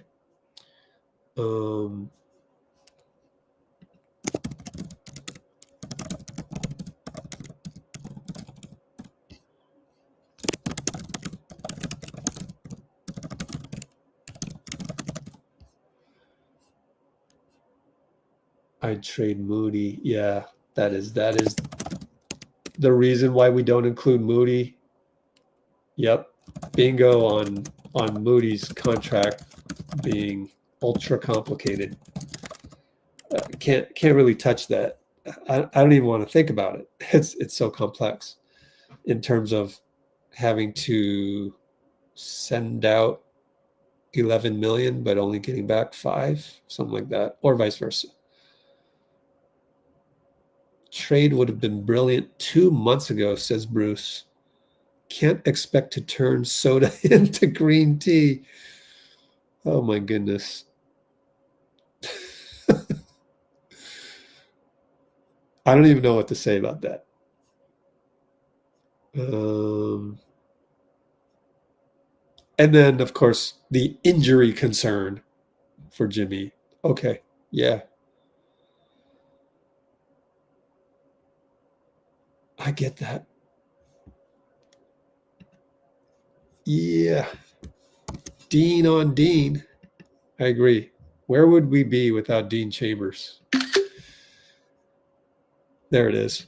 On Moody, sending 5.6 million out, but it's equivalent to 11 million for the other team.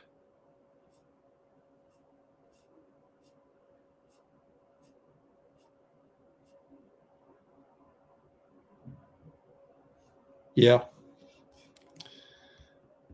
I like what both sides are saying.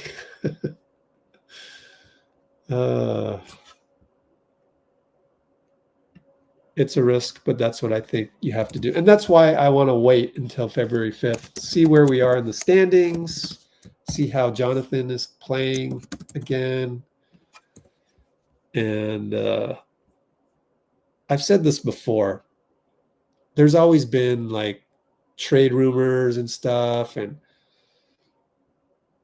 like Jonathan Kuminga, Klay Thompson, all of those pending contract negotiations.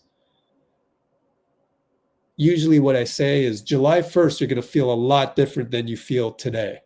So you can come up with all the articles, all the hot takes, all the clips today, but for those particular people, that's big roster decisions, whether that was Klay, whether that was Moody approaching his extension deadline, it's like you're going to feel different more times than not on the day that you need to do the deal than you are today. So why not just wait until the day you need to do the deal?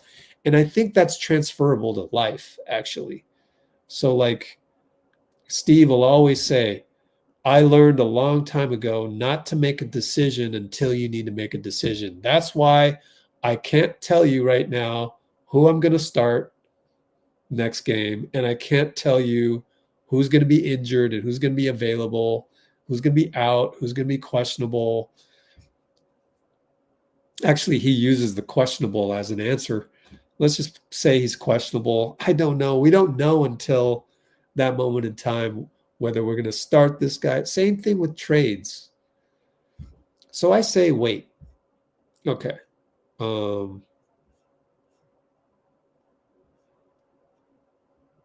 There were people, really? Who called us a cult? Someone called us a cult? I literally can't remember.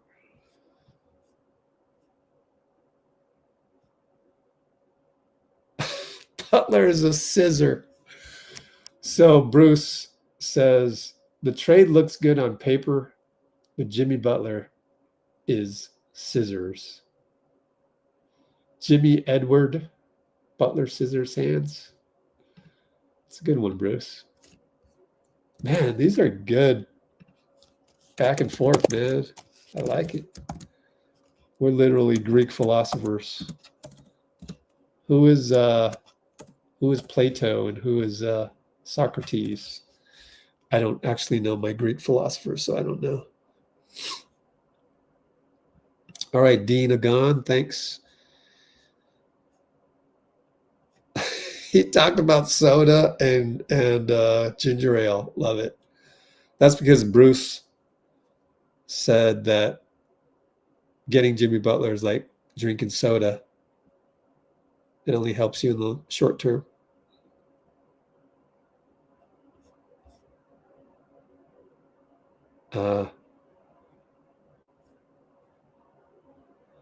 Okay, trading for Jimmy root beer compared to signing KD. Man, people forget, now that you bring up KD, people forget how like that was the stars aligned, man. I mean, come on. The problem with that, I mean, I'm sure glad it happened, but man, remember how happy we were on July 4th? Was it July 4th or July 1st? I can't remember. I think it was July 4th of 2016. Again, I've said this story before. I was in a boat going from a cruise that my parents took me on to Loch Ness. I was freaking at Loch Ness. It wasn't, you had to take a bus to Loch Ness. So it was the harbor that's connected to the ocean, which then you take a bus to Loch Ness. I was there refreshing my iPhone 7, iPhone 8. I can't remember. And yeah, it had to be iPhone 7, iPhone 6. Refreshing my iPhone 6 on 1G of data speed. And then it was like, oh, Twitter, oh, we got KD. and it was crazy. And the feeling was so great. Always remember those high vibrational feelings. Always remember those, because those can get you out of the mud, right? Like I'm doing right now. When you reminisce over you. Awesome song by Pete Rock and CL Smooth, man. Reminisce over you. And like, that was so special. And we're not even gonna have that probably for a while. And I think people expect us to do that kind of a deal again. And it's just like, those are wild expectations. They don't even realize what they're saying. Like, ever since 2019, this blah, blah, blah, blah, blah draft pick and those draft picks and those moves have been horrible. And then you kind of go, wait a minute, didn't we draft Jordan Poole? Okay. Oh, well, other than Jordan Poole, bro, what about Jonathan Kuminga? Have you seen him rack up 25 and 5 in 25 minutes? And then the game before that, like, he was getting it. So, again, just funny things I've been seeing. Dean Chambers wants to be Heraclitus. Wow. Yeah, we'll get Dean back tomorrow and he'll tell us who all the Greek philosophers were in terms of their personalities and what they believed in. Okay, so we've caught up on that. So let's go right back to news. So news time, 1:57 mark, almost 2 hours. Perfect timing. News. AI, Allen Iverson congratulates Steph on 28th all-time score. Let's look at the Instagram on the browser window. Get out of Discord. Go to browser, and here we go. Congrats to my little bro, Stephen Curry, 30. It's been amazing to see you rewrite the game. Respect to the greatest shooter to ever do it. Well deserved. Hashtag my favorite player. Ah, that's so awesome. That's only 3 hours ago. Wow, I didn't know that. That was very recent. And Steph's response was right here. I got to go back to Discord, so follow me to Discord, and I can just click on this because I've made it a reply. Isn't Discord great? Discord is awesome. Right here, Steph postgame on Allen Iverson. I'm going to click on that, but because it does not open the window for you straight in the Discord app, I need to switch back over to the browser window. Let me get there and paste the Instagram link there. Actually, hang tight. Paste it here. Let me copy this for you guys. Here we go. AI IG post for Steph.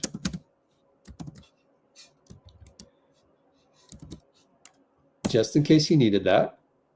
And then here's the new one. Here's Steph. Listen in. Wardell. On the all-time scoring list tonight, can you just tell me what kind of basketball influence he had on you and what that means to you? It's pretty special. Didn't know coming in. Obviously, he changed the game in a lot of ways on and off the court, and somebody that made the game fun to watch. I do remember in 2002, I believe it was. Actually, that was my dad's last game.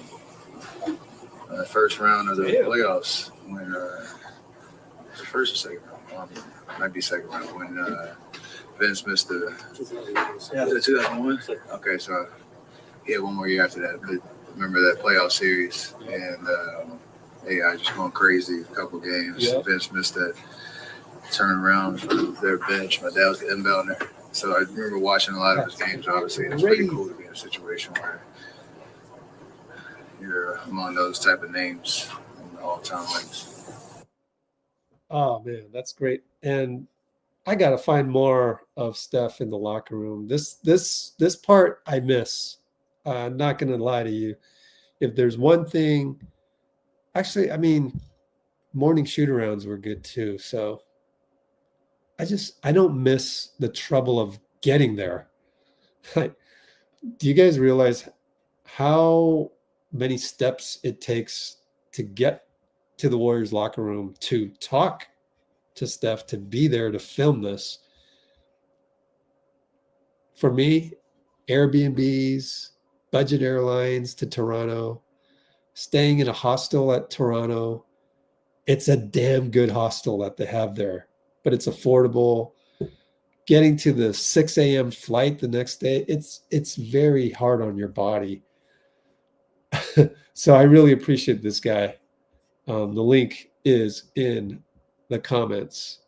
I need to click on the AI post one more time so I could put it in the notes. The notes are in the description on YouTube, and I'm going to copy them into the comments as well. And maybe I can get some kind of AI, speaking of which, to write an article based on all of my timestamps. That would be pretty cool. Oh, you are the, oh, cool. Which album? Oh, Cholo and Dean are talking about probably rock albums. Oh, you guys had, oh, Green Day. Okay, you guys had a lot more comments before I looked.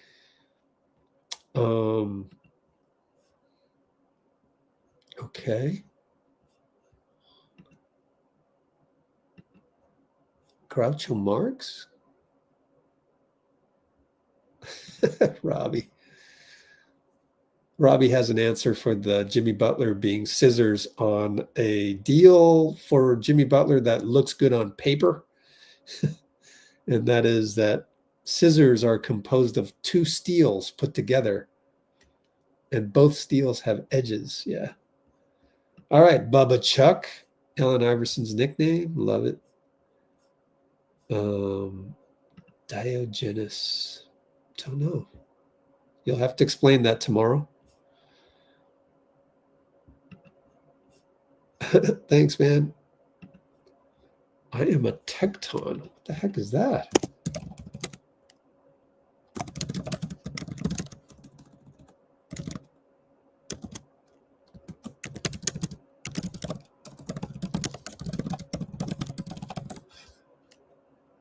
Okay. So the only thing left on YouTube comments is to figure out what a tecton is. Next item on news. Go back to Discord, because that's where I curate everything. I think I skipped something up here. Oh, Steph treated a fan who didn't get to see him play in SF after a 22-hour drive to an all-expenses-paid trip to Toronto, my friends. Let us watch this awesome video, and hopefully the characters fit. They fit, and we are going to watch this. It's a video, a pretty awesome reel that somebody did. The dad did, and we're past 2 hours. Oh my God. I didn't think I'd stay on for 2 hours, but this is too fun. Too fun, man. Hold up. Let me put this in the notes. 2 hours for Mark. Wow. Here we go. Let's play this. Is it this? Yeah, here we go. Play. I still can't believe it. I'm so happy for my son. What an unbelievable twist. Remember that video I posted where we gave our son a Christmas gift of tickets to the Warriors versus Grizzlies game for January 4th? And how I drove 22 hours to San Francisco, but sadly, Curry couldn't play because of an injury? Well. That video caught Curry's attention, and he personally reached out to me wanting to make it up for my son. And boy, he did. Curry sent us on an all-expensive paid trip to Toronto so my son could meet him and watch his game live. We arrived at the Scotiabank Arena about an hour before tip-off, and we were given an all-access pass. While we were walking to our seats, Curry was doing his usual pregame routine, and we were able to catch one of his famous logo shots. It was so amazing to see the smile on my son's face and how he was soaking up the moment, just watching Curry go through his pregame routine. And then the moment came.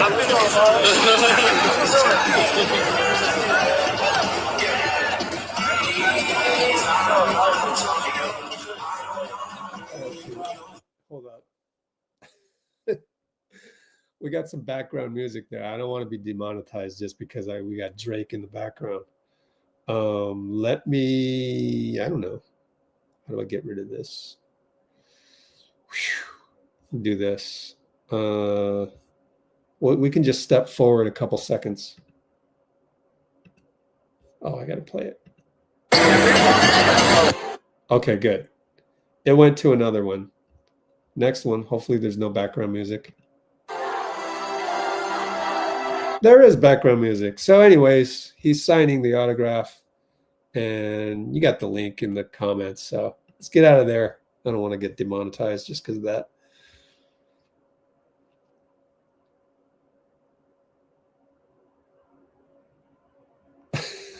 Lived in the bathtub.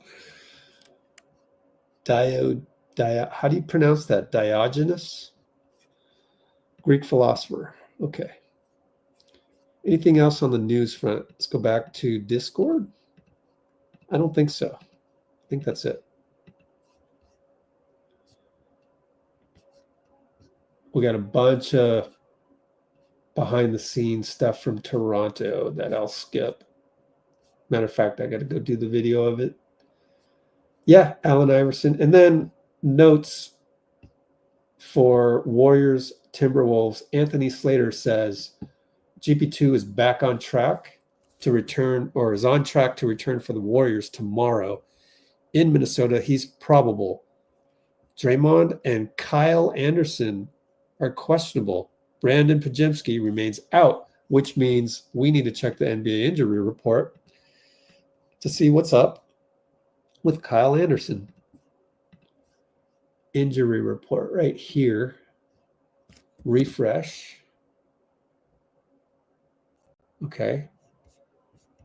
1:30 a.m. Eastern Time report. Is it going to have Golden State? Golden State. Kyle Anderson, illness, left hamstring.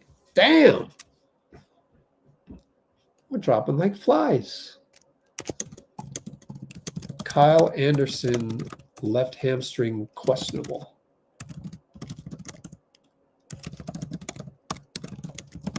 What else? Draymond, questionable illness and his back. Trace, probable right thumb sprained. Yep, we saw that last night. Kuminga out. Gary, probable left calf strain. Brandon out. Right abdominal. Damn.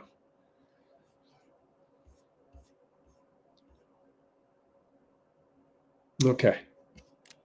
So I think that's all the news that I have. It's only been a day. So quite a lot of news, honestly, right? That's what it's like to be on the Let's Go Warriors Discord server, which I will make available in due time. We're losing right now anyways. Yeah, you're not missing anything. But yeah, plus I need to make our Instagram feeds a little bit more robust. We're going to be one of the only aggregators to automatically get news from Instagram. That's part of my to-dos as well.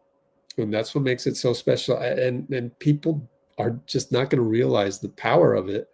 So enjoy that when it comes. It'll be here. Just be patient. Meanwhile, we can just do these live streams to catch you up on all that stuff. Or you can be super nice in the comments to the point where I'd be comfortable making you a Blue Wrench moderator. You bring the high vibes, I'm giving my Discord for free, just like I gave to Dean Chambers, Bruce, everybody who's a Blue Wrench. With that said, don't be afraid to donate. Donate a cup of coffee. HTTPS buymeacoffee.com. Let's go Warriors. And then with that, thanks to Cholo, who is one of the Blue Wrenches, he has made a bye-bye video for every live stream. We have our outro, the way to sign off, and it's a wonderful collection that Cholo helped put together that says, just us. It also says, you got a blicky? And Mofaya and Brate. Do them all. It's live tomorrow. We're doing this already.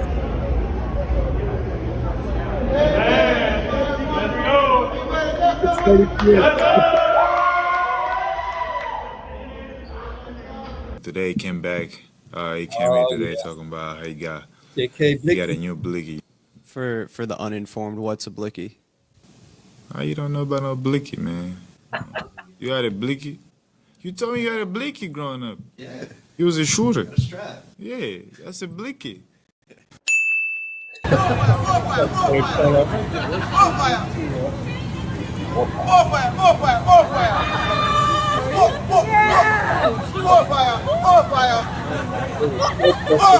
It was so perfect that those ladies went, ah, right when he walked up. Mo fire, please, buddy. Mo fire. All right. We'll just see you guys tomorrow, 6:30 p.m. Thank you, the one person on Instagram. Thank you. Bye-bye. And bye-bye, YouTube.